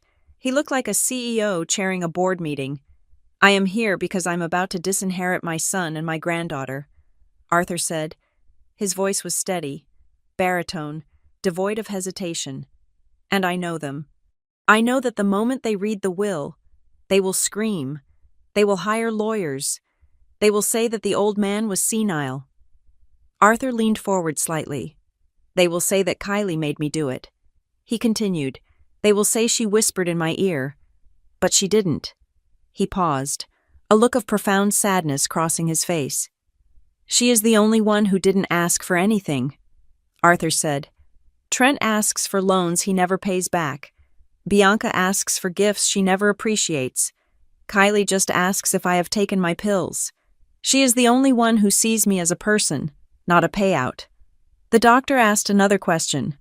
Do you understand that by signing this trust, you are effectively cutting them off from the bulk of your estate? I do, Arthur said firmly. I am leaving them a small stipend, enough to not starve, but not enough to destroy themselves. If I give them $20 million, they will be dead or bankrupt in 5 years. Trent will gamble it on bad deals, and Bianca will spend it on things that shine. Arthur looked at the camera again. I am doing this to save the money, he said. But mostly, I am doing this to save Kylie. I will not let them turn my death into a shopping spree, and I will not let them treat my caregiver like a thief. The video ended. The screen went black. The silence in the courtroom was absolute. It was a reverent silence. We had just heard the voice of the dead, and he had been more alive than anyone else in the room. Then, a voice cracked through the silence. It was high, shrill, and trembling with a mixture of rage and disbelief. How it was Bianca. She was standing up, gripping the edge of the table. She wasn't looking at the screen. She was looking at me. How could you afford that, she demanded. Her face was twisted. Forensic psychiatrists, neurologists, those people cost $5,000 a day. You were a glorified secretary. You were making $40,000 a year. She pointed a shaking finger at me. You didn't pay for that. You couldn't have. You used his money, that proves it. You used his money to pay doctors to say he was sane. That is misappropriation of funds. That is fraud." She looked at Sterling, desperate for him to jump on this life raft. Tell them she screamed. She stole his money to pay for the doctors to rig the test. Sterling looked like he wanted to crawl under the table. He knew what was coming. But Bianca was too blinded by her own classism to see it. She couldn't conceive of a world where I had the resources to outmaneuver her. She assumed that because I was poor, I was powerless. I looked at her with pity. "You are right, Bianca," I said softly. "I didn't pay for it. I couldn't afford it." She let out a triumphant gasp. "Ha, you admit it. But I didn't steal it either," I said. "Mr. Penhaligon slid 2 pieces of paper across the desk toward the judge. "The decedent paid for his own evaluation," Penhaligon said. Judge Holloway picked up the papers. They were canceled checks. Enlarged copies were projected onto the screen for the court to see. There was Arthur's signature, sharp, angular, precise, and there, in the memo line, written in his own distinctive handwriting, were the words, "Capacity Evaluation, Insurance against Trent and Bianca." The judge read the memo line out loud. "Insurance against Trent and Bianca." The words hung in the air. Arthur hadn't just paid for a doctor. He had paid for a weapon. He had paid for the specific privilege of ensuring that this exact moment in this exact courtroom would happen. Judge Holloway lowered the paper. He took off his glasses and looked at the plaintiff's table. His eyes were cold. "Mr. Sterling," the judge said. His voice was low, but it carried the weight of a sledgehammer. "You filed a motion claiming the decedent was incompetent. You filed affidavits claiming he was confused, paranoid, and isolated. You stood in my courtroom and argued that he did not know what he was doing." The judge gestured to the evidence on the desk. "And yet, we have 2 forensic reports and a video recording from the very week of the signing that prove, beyond a shadow of a doubt, that Arthur Barnes was not only competent but hyper-competent. He anticipated your motions. He anticipated your arguments. He practically wrote the script for this hearing." Sterling wiped his forehead with a handkerchief that was already soaked. "Your Honor, we were not aware of these reports. Ignorance is not a defense for perjury," the judge snapped. He turned his gaze to Trent and Bianca. "You 2 knew him," the judge said. "You are his children. You knew he was sharp. You knew he was lucid, and yet you signed a sworn statement declaring him incapacitated." Trent looked down at his hands. Bianca was trembling, her mouth opening and closing like a fish on land. "That is not just a failed argument," the judge said. "That is a false declaration to the court." The atmosphere in the room shifted instantly. It was no longer a civil dispute about money. The temperature had dropped. The air smelled of handcuffs. Judge Holloway looked at the court reporter. "Let the record show that the evidence presented by the trustee completely contradicts the foundational claims of the plaintiff's petition. The court finds that the allegations of incapacity were not only baseless, but were made in bad faith." He looked at Sterling. "Mr. Sterling, I am going to forward the transcript of this hearing and the video evidence to the State Bar Association, and I am referring the plaintiffs to the District Attorney's Office for an investigation into attempted fraud and perjury." Sterling's knees gave out. He literally sat down, hard, into his chair. He looked at Bianca with eyes that screamed, "You ruined me." Bianca looked at me. She looked at the screen where Arthur's face had been. She realized then that the check she had worried about the cost of the doctors was nothing compared to the price she was about to pay. She had asked how I could afford the doctors. The answer was simple. Arthur had bought them. He had bought them because he knew that the truth was the only thing expensive enough to bury the lies his family told. I looked at my watch. It was 9:45. The trap had snapped shut. The gate was closed, and they were all inside. The air in the courtroom had shifted from the heavy, suffocating atmosphere of a funeral to the sharp, electric tension of a crime scene. The judge's threat of a perjury investigation hung over my family like a storm cloud. But Mr. Penhaligon was not finished. He stood at the clerk's table, his posture unchanged, his expression unreadable. He looked like a man who had merely cleared his throat and was now ready to deliver the actual sermon. Judge Holloway was stacking the medical reports, ready to issue a ruling, but the trustee raised a hand. "Your Honor," Penhaligon said, his voice cutting through the murmurs of the gallery. "While the capacity of the settler has been established, the activation of the no contest clause triggers a secondary mechanism within the trust." He turned to a new section of the document, Article 12, the audit protocol. My father, Trent, shifted in his seat. He dabbed his forehead with a handkerchief. He looked like a man who was praying that the earth would open up and swallow him whole. He knew what audit meant. He knew it meant that the dark corners of his financial life were about to be illuminated. Penhaligon continued, "The trust stipulates that in the event of a challenge, the trustee is authorized to conduct a retrospective forensic accounting of all financial interactions between the beneficiaries and the settlor for a period of 10 years prior to death. This is to ensure that no assets were misappropriated before they could be titled into the trust." Sterling, who looked as if he had aged 20 years in the last 20 minutes, tried to wave a dismissive hand. "Your Honor, this is overkill. My clients have already withdrawn their petition. We are done here. We are not done." "Mr. Sterling," the judge said, leaning forward, "if the trust mandates an audit there shall be. What did you find?" "Mr. Penhaligon." Penhaligon looked at me. It was a small nod, a gesture of permission. I stood up. "Your Honor," I said, while the Crown Harbor Trust Company handled the official banking records, "I took the liberty of hiring an independent specialist 3 months ago." Bianca whipped her head around to stare at me. Her eyes were wide, rimmed with smeared mascara. "You did what I ignored her. I hired a forensic accountant," I continued. "His name is Elias Vane. He specializes in tracing diverted assets in high-conflict estates. I gave him access to the physical ledgers Arthur kept in his study, the ones he didn't show the bank. I handed a thick, spiral-bound report to the clerk. "This is Mr. Vane's finding," I said. Judge Holloway opened the report. He scanned the first page, his eyebrows knitting together. "Let us start with Mr. Trent Barnes," I said. I looked at my father. He was staring at the table, refusing to meet my gaze, according to the family narrative.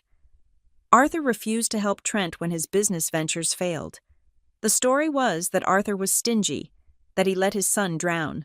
I pointed to the report, but the ledger tells a different story. Between 2015 and 2020, Arthur Barnes wired a total of $450,000 to Trent Barnes. The gallery gasped. $450,000. That was not a small loan.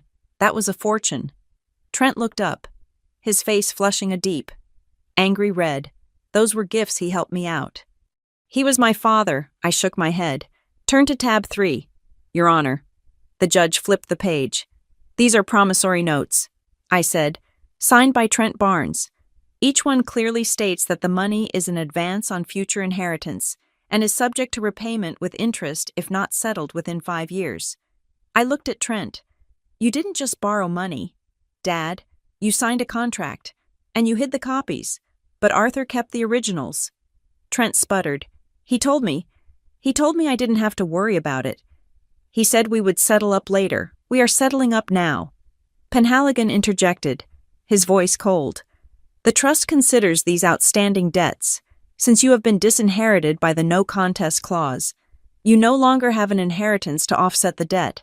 Therefore, the Crown Harbor Trust Company will be moving to collect the principal plus interest. You owe the estate nearly $600,000. Mr. Barnes." Trent slumped back, looking as if he had been punched in the gut. He wasn't just walking away with nothing. He was walking away with a debt that would bankrupt him.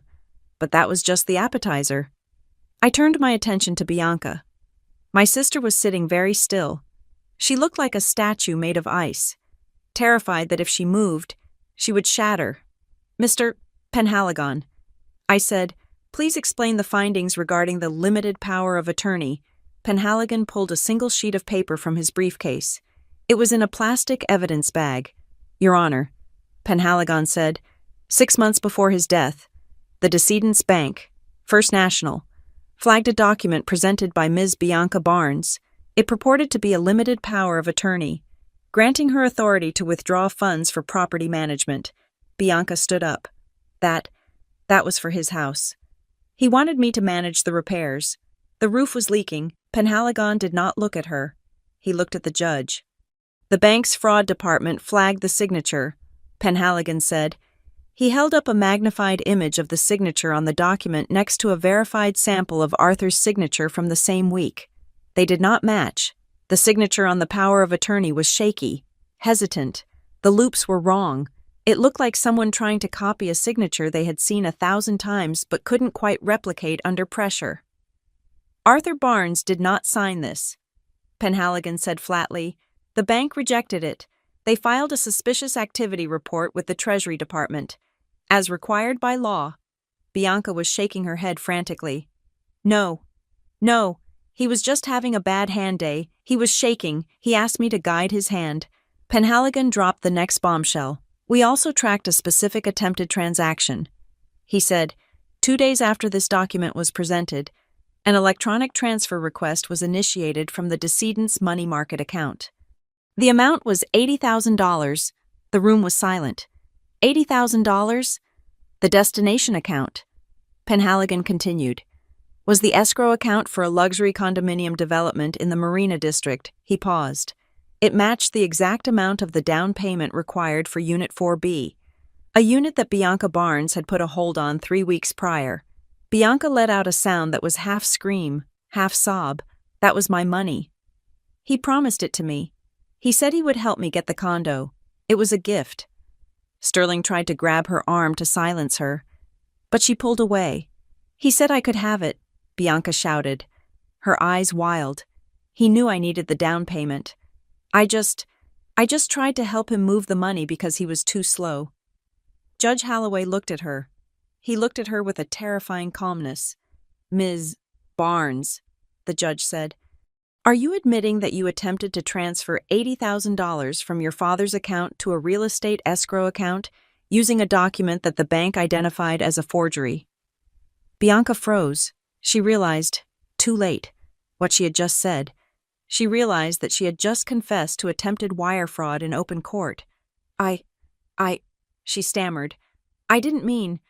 It wasn't stealing. It was my inheritance. I was just taking it early. That, Judge Holloway said, is called theft. He turned to the clerk. Note the admission on the record. Trent stood up again, desperate to deflect the lightning that was striking his daughter. Your Honor, please, Trent pleaded, his voice cracking. She's young. She made a mistake. It's a family misunderstanding. We are a family. You can't treat this like a criminal case. Arthur wouldn't want this. He wouldn't want his granddaughter in jail. I looked at Trent. I looked at the man who had called me a leech an hour ago. Arthur isn't the one who called the police. Dad, I said quietly, you are the ones who filed the petition. You are the ones who demanded the court look at the records. I pointed to the evidence on the table. You wanted the truth. Here it is. Judge Holloway slammed his gavel down. It was a sound of finality. This court is not a venue for family therapy. Mr. Barnes, the judge said sternly, this court is a venue for the law, and the law is very clear on forgery and the diversion of funds from a vulnerable adult.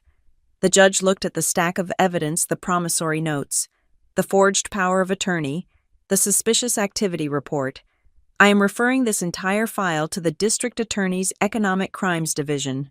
Judge Holloway announced, the evidence suggests a pattern of financial exploitation, attempted grand theft, and forgery. Bianca collapsed into her chair, burying her face in her hands.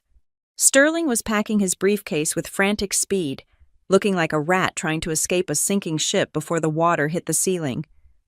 Judge Holloway turned to me. Ms. Barnes, the judge said. His tone softened. It appears you have been the sole guardian of this estate in more ways than one. I nodded slowly. Thank you, Your Honor. I looked at the table where the evidence lay spread out like a dissected corpse. I finally understood the full scope of Arthur's plan. He hadn't just written a poison pill to protect the money. He hadn't just hired the doctors to prove his sanity. He had left a trail. He had kept the promissory notes. He had let the bank flag the forgery without telling Bianca he knew. He had saved the text messages. He knew that if he confronted them while he was alive, they would gaslight him. They would cry and scream and wear him down until he gave in, just to get some peace. So he had waited. He had set the trap and waited for them to spring it themselves. He knew their greed was stronger than their caution. He knew they would drag me to court. And he knew that by dragging me to court, they would force the judge to look at the one thing they had spent their lives trying to hide, the ledger. Arthur didn't just want to win. He wanted the truth to be placed on the public record. He wanted the world to know that they weren't the victims of a mean old man. They were predators who had finally been caught. Judge Holloway cleared his throat. "I am issuing a ruling on the original matter," the judge said. "The plaintiff's petition for conservatorship is denied with prejudice. The court affirms the validity of the trust. The court affirms that the actions of Trent Barnes, Bianca Barnes, and Lorraine Barnes constitute a contest under the terms of the instrument." He looked at my family. "You are disinherited," the judge said, effectively immediately. "The trustee is ordered to cease all distributions and to begin collection proceedings on the outstanding debts." He checked his calendar. "We will reconvene in 2 weeks for a sanctions hearing regarding the costs of this litigation. I expect Mr. Sterling and the plaintiffs to be prepared to explain why they should not pay for Miss Barnes's legal fees and the cost of the trustee's time." The judge stood up. "Court is adjourned." The gavel hit the wood one last time. Bang. It was over. The financial violence was over. The legal violence was over. I stood there for a moment, letting the feeling wash over me. It wasn't happiness. Happiness is too light a word. It was the heavy, solid satisfaction of a balance sheet that finally equals zero. I looked at the hidden hook in my mind, the audit clause. It was the masterstroke. Arthur had turned their own weapon against them. They had come for the money, and the money had eaten them alive. I turned to Mr. Penhaligon. "Thank you." "Arthur," I said, "I wasn't talking to the trustee. I was talking to the man who wasn't there." Penhaligon smiled. A rare, thin expression. He was a thorough man. "Ms. Barnes," Penhaligon said. "He left nothing to chance." I picked up my purse. I watched my family. They weren't looking at me anymore. They were looking at each other with the dawning realization of the hell that awaited them. The bankruptcy, the criminal investigation, the social ruin. They were drowning, and for the first time in my life, I didn't have to jump in to save them. I could just stand on the shore and watch the tide go out. The heavy oak doors of the courthouse closed behind me, but they did not make a sound. The air conditioning of the building gave way to the humid, stifling heat of the parking lot. It was mid-morning. The sun was high and unforgiving, glaring off the rows of windshields and chrome. I walked toward my car. I had parked in the far lot, the one reserved for visitors who did not want to pay the premium rate in the garage. It was a long walk. I adjusted my sunglasses, shielding my eyes not just from the light, but from the world. I wanted to be invisible. I wanted to get into my sedan, turn on the radio, and drive until the city was a speck in my rearview mirror. But I knew they would be there. They were waiting by the payment kiosk. My family.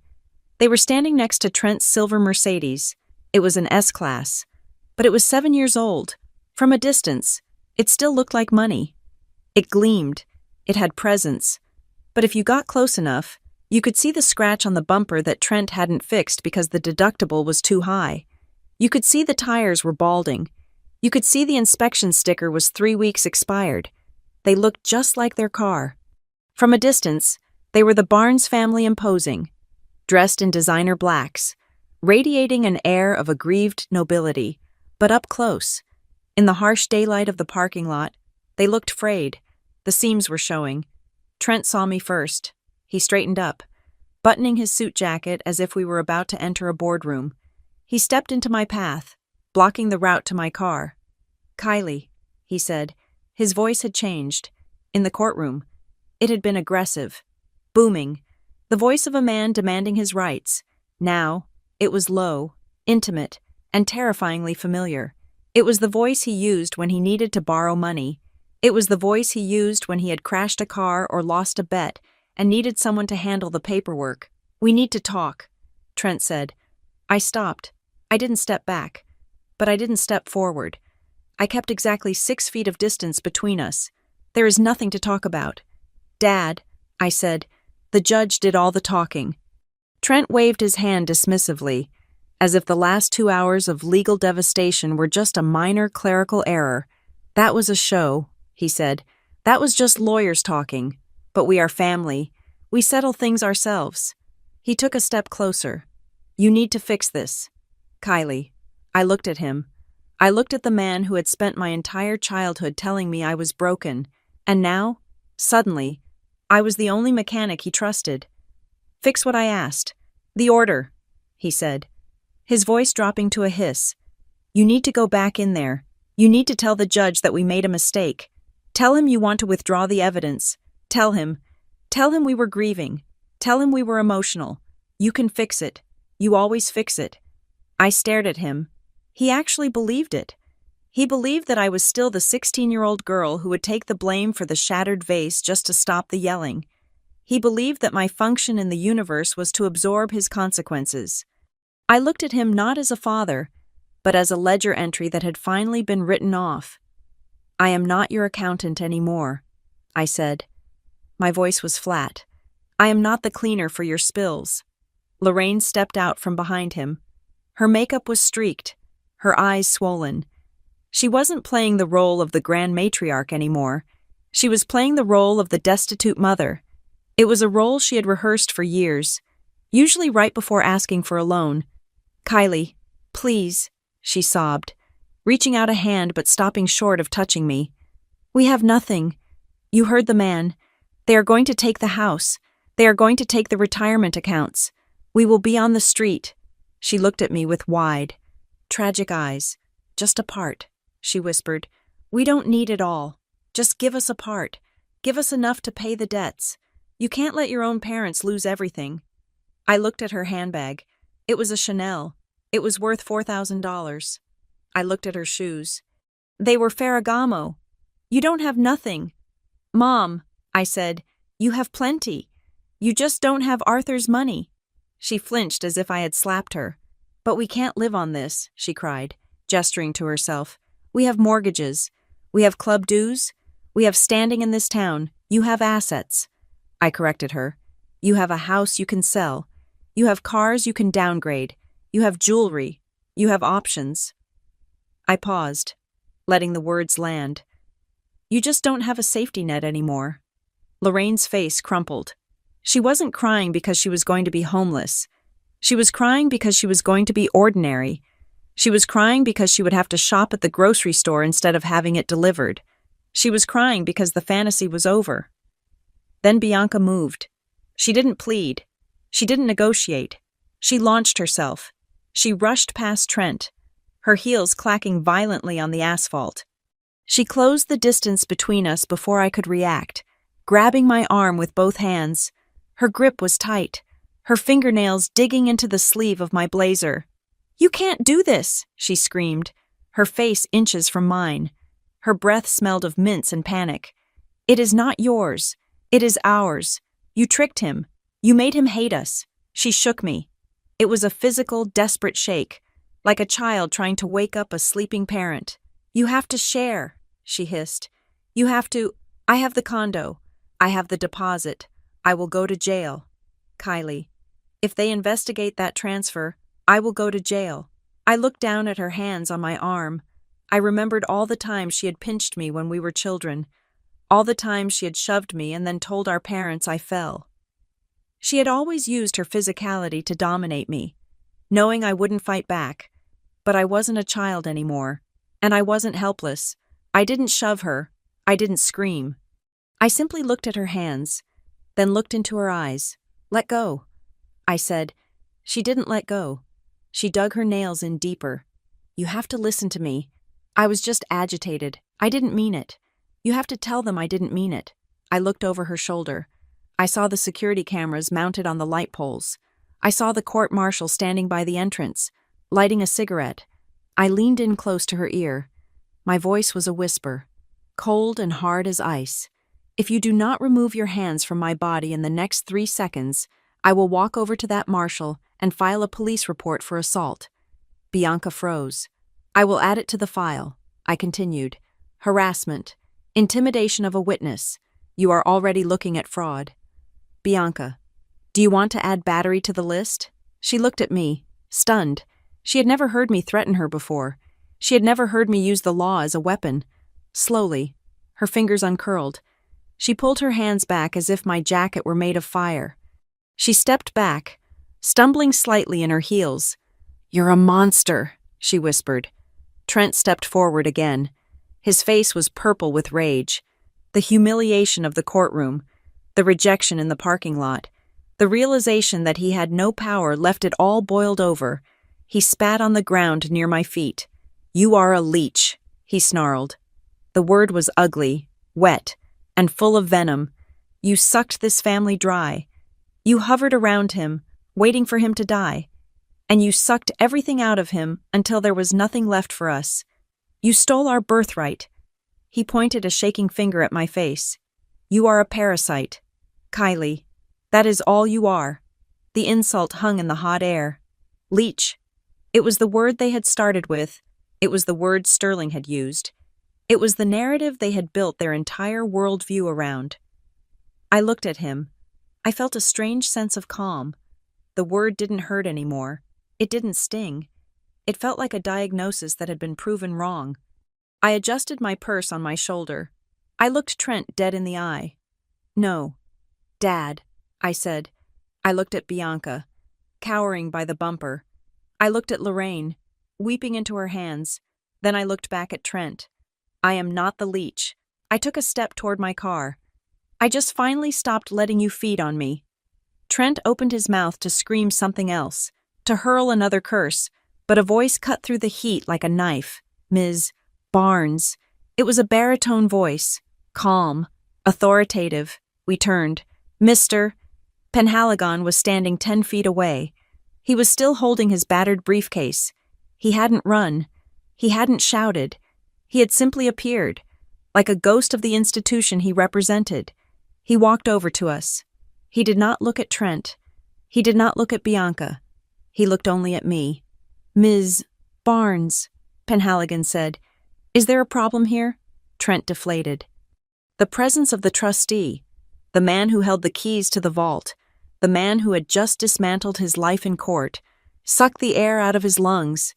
No, Trent muttered, looking away. No problem. Penhaligon adjusted his glasses. He looked at my family with a gaze that was polite but utterly dismissive. Mr. Barnes, Mrs. Barnes, Mrs. Barnes, Penhaligon said, nodding to each of them. I must remind you that the court order is in effect. Any further communication regarding the estate must be directed through the Trust's legal counsel. He paused. I would strongly advise against approaching the beneficiary again. The judge would likely view it as harassment, and given your current legal standing, I do not think you can afford any more unfavorable views from the bench. It was a polite way of saying, back off or I will bury you. Trent clamped his jaw shut. He grabbed Lorraine's arm. He signaled to Bianca. Let's go. Trent muttered. They turned toward their car. They looked smaller now. The silver Mercedes didn't look like a chariot anymore. It looked like a getaway car for a robbery that had failed. I watched them get in. I watched Trent fumble with the keys. I watched the engine sputter once before catching. I watched them back out of the spot, the exhaust pipe rattling slightly. They didn't look back. I turned to Mr. Penhaligon. Thank you, I said. He nodded. He didn't smile. He didn't offer comfort. He offered something better. He offered respect. You have the number. Ms. Barnes, he said. The transfer will be finalized by the end of the week. I know, I said. He turned and walked toward his own car. A sensible, nondescript sedan parked in the next row. I walked to my car. I unlocked the door and slid into the driver's seat. The air inside was hot, baking, but I didn't mind. I rolled down the window. I put the key in the ignition. I checked the rearview mirror. The silver Mercedes was at the exit gate, waiting to pay the parking fee. I saw Trent arguing with the attendant, probably trying to get a discount. or realizing he didn't have cash. I felt a ghost of the old impulse, the impulse to get out, to run over there, to hand him a $20 bill, to fix it. I gripped the steering wheel. I looked at the Timex on my wrist. It was Arthur's watch. It ticked steadily. Tick, tick, tick. It was time to go. I put the car in reverse. I backed out. I didn't look at the exit gate. I turned the wheel toward the other exit, the one that led to the highway, away from the suburbs, away from the country club, away from the house that was no longer my burden. I merged into traffic. I turned on the radio. A song was playing. Something upbeat, something loud.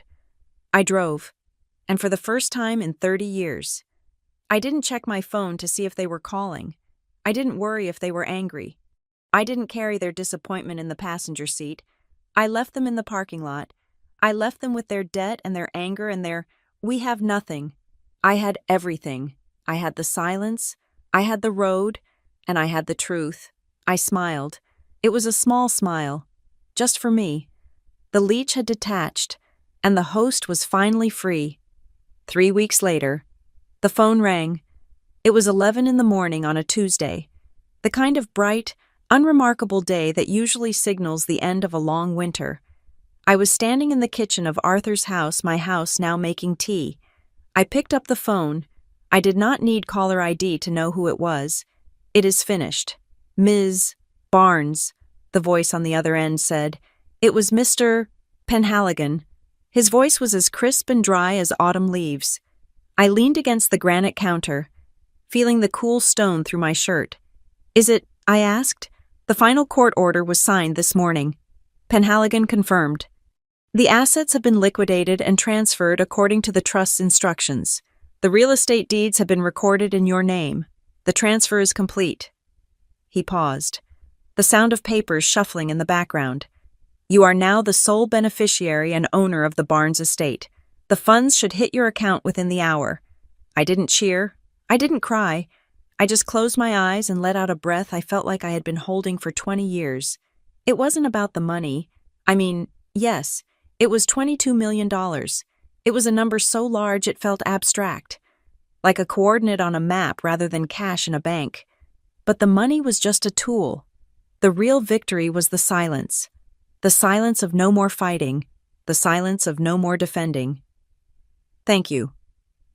"Mr. Penhaligon," I said. "There is one more thing," he said. "I have a package for you." Arthur left it in the vault with strict instructions. It was to be delivered only after the transfer was final. "I will come pick it up." I said. "No," he said. "I am outside." I walked to the front door. Through the sidelight, the same glass my family had pounded on that Christmas Eve, I saw Penhaligon's sedan parked in the driveway. He was standing by the door. Holding a thick envelope, I opened the door. He handed me the package. He didn't come in. He didn't linger. "Good luck, Ms. Barnes," he said. "You earned it." He drove away, leaving me alone with the ghosts and the victory. I went back to the study. I sat in Arthur's leather chair. It still smelled faintly of his old spice and tobacco. I placed the envelope on the desk. Before I opened it, I checked my phone. I had a notification from a legal news alert I had set up. Local socialite sued by defense counsel. I clicked the link. It was Bianca. Sterling was suing her. Apparently, when the judge denied the petition and ordered sanctions, the bill for Sterling's services came due immediately. Bianca didn't have the money. She had spent her liquidity on the condo deposit, the one she was now being investigated for trying to fund with stolen money. The article mentioned that Bianca Barnes was facing potential bankruptcy and was currently under investigation by the district attorney for attempted wire fraud. The lucky one had run out of luck the moment she had to pay for her own mistakes. But the news about my parents was even darker. The audit that Mr. Vane had conducted didn't just expose the loans they stole from Arthur. It had triggered a domino effect. When the court ordered a review of the family loans, it forced a look at my parents' tax returns for the last decade. It turned out that the bankruptcy from my teenage years, the one they blamed on my spinal surgery, was a lie. The forensic report showed that they had been hiding assets in shell companies for years to avoid creditors. They hadn't lost the money because of me. They had lost it because they were funneling it into offshore accounts that they eventually lost access to due to their own incompetence. They had let me carry the guilt of ruining the family for 2 decades, knowing full well that my medical bills were just a convenient cover story for their own embezzlement. Now, the IRS was involved. The scrutiny from the trust case had shined a spotlight on their finances that they couldn't turn off. Trent and Lorraine weren't just broke, they were facing federal tax evasion charges. The country club had revoked their membership yesterday. The house was being foreclosed on next month. The empire of the Barnes family had not just fallen, it had been exposed as a hollow stage set. I put the phone down. I looked at the envelope. It was heavy. The handwriting on the front was unmistakable. Arthur's shaky, block lettering, open when the noise is over. I slid a letter opener under the flap. Inside, there was a handwritten letter on his cream-colored stationery and a smaller, separate folder. I unfolded the letter. My dear Kylie, if you are reading this, then the gate has closed, the noise has stopped, and you are sitting in my chair. I am writing this because I know you. I know that right now, even after everything, you are feeling a twinge of guilt. You are wondering if we were too hard on them. You are wondering if the poison pill was too cruel. I need you to know that it was not a defense mechanism. It was a test. I knew that if I simply left you the money in a will, they would torment you for the rest of your life. They would sue you every year. They would guilt you at every holiday. They would pick at you until there was nothing left but bones. So, I gave them a choice. I left the door unlocked, I put the money in a trust, and I told them the rule. If you accept what is given, you will be safe. If you get greedy and try to take it all, you will lose everything. I knew which path they would choose. I knew Trent's ego and Bianca's entitlement would never let them accept a stipend. I knew they would attack, and I knew that by attacking, they would lock themselves out forever. I wanted them to do it. Kylie. I needed them to be the ones to pull the trigger. Because if they did it to themselves, they could never blame you. The court order is your shield. The no contest clause is your wall. I did not do this to punish them. I did it to liberate you. You spent your whole life being the accountant for their sins. You spent your whole life fixing what they broke. I wanted to give you a life where you only have to fix what you choose to fix. So, do not feel guilty. You did not take their inheritance. They threw it away because their hands were too full of greed to hold it. I wiped a tear from my cheek. It was a happy tear. He had known.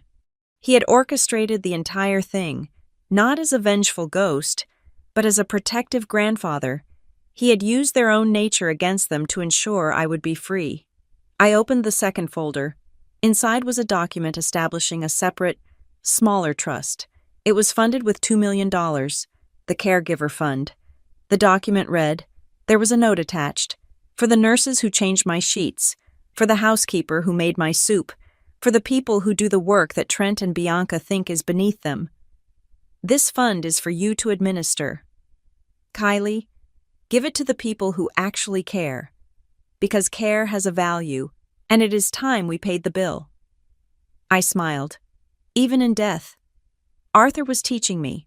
He was reminding me that while family is blood, loyalty is action. I stood up. I walked over to the bookshelf where he kept his first editions. I took the waiting book, the leather journal that had damned my family in court, and I placed it on the shelf next to his favorite copy of The Count of Monte Cristo. It wasn't a weapon anymore. It was just a book. It was history. I walked to the window. The driveway was empty. The street was quiet. For the first time in my life, I didn't feel the phantom weight of my family on my shoulders. I didn't worry about Trent's gambling debts. I didn't worry about Bianca's credit card bills. I didn't worry about Lorraine's social standing. Those were their problems now. And for the first time, I allowed myself to fully understand that I had no obligation to solve them. I pulled my phone out of my pocket one last time. I opened my contacts. I scrolled to Dad. I didn't block him. Blocking implies that you are still engaged, that you are still reacting, that you need a wall to keep them out. I hit edit. I scrolled down to the bottom. I hit delete contact. Are you sure the screen asked? I didn't hesitate. Yes, I did the same for Mom, and for Bianca. I didn't send a final text. I didn't write a long explanation. Explanations are for people who deserve to understand you. My family had lost that privilege. I deleted them one by one. It felt like pulling hooks out of my skin. It stung for a microsecond, and then there was just relief. A clean, cool relief. I put the phone down on the desk. I looked at the Timex on my wrist. The second hand swept past the 12. It was just past noon. The sun was high and bright. I remembered the moment in the courtroom when I had checked this watch. I remembered telling the judge I was waiting for the gatekeeper. I realized now that Arthur was right. The gate wasn't there to keep people out. It wasn't a prison. The gate was a boundary. It was the line where I ended and they began. For 30 years, I had let them walk all over that line. I had let them treat my life as an extension of theirs. But the gate was closed now. The lock was turned, and the key was in my pocket. My name is Kylie Barnes. I am not a leech. I am not a scapegoat. I am the one who survived. And this time, when they knock, and they will knock, when the hunger gets too bad and the cold gets too deep, I will not open the door. Not because I hate them, but because I finally love myself enough to keep the cold out. I picked up my tea. It was still warm. I took a sip, and it tasted like peace. Thank you so much for listening to this story. It has been a journey through the dark side of family and the bright light of justice. I would love to know where you are tuning in from today. Are you listening from a quiet room? On your commute?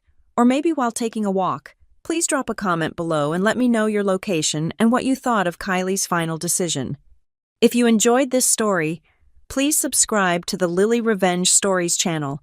Like this video to help us grow, and smash that hype button so this story can reach even more people who need to hear that it is okay to close the gate. Until next time, keep your boundaries strong.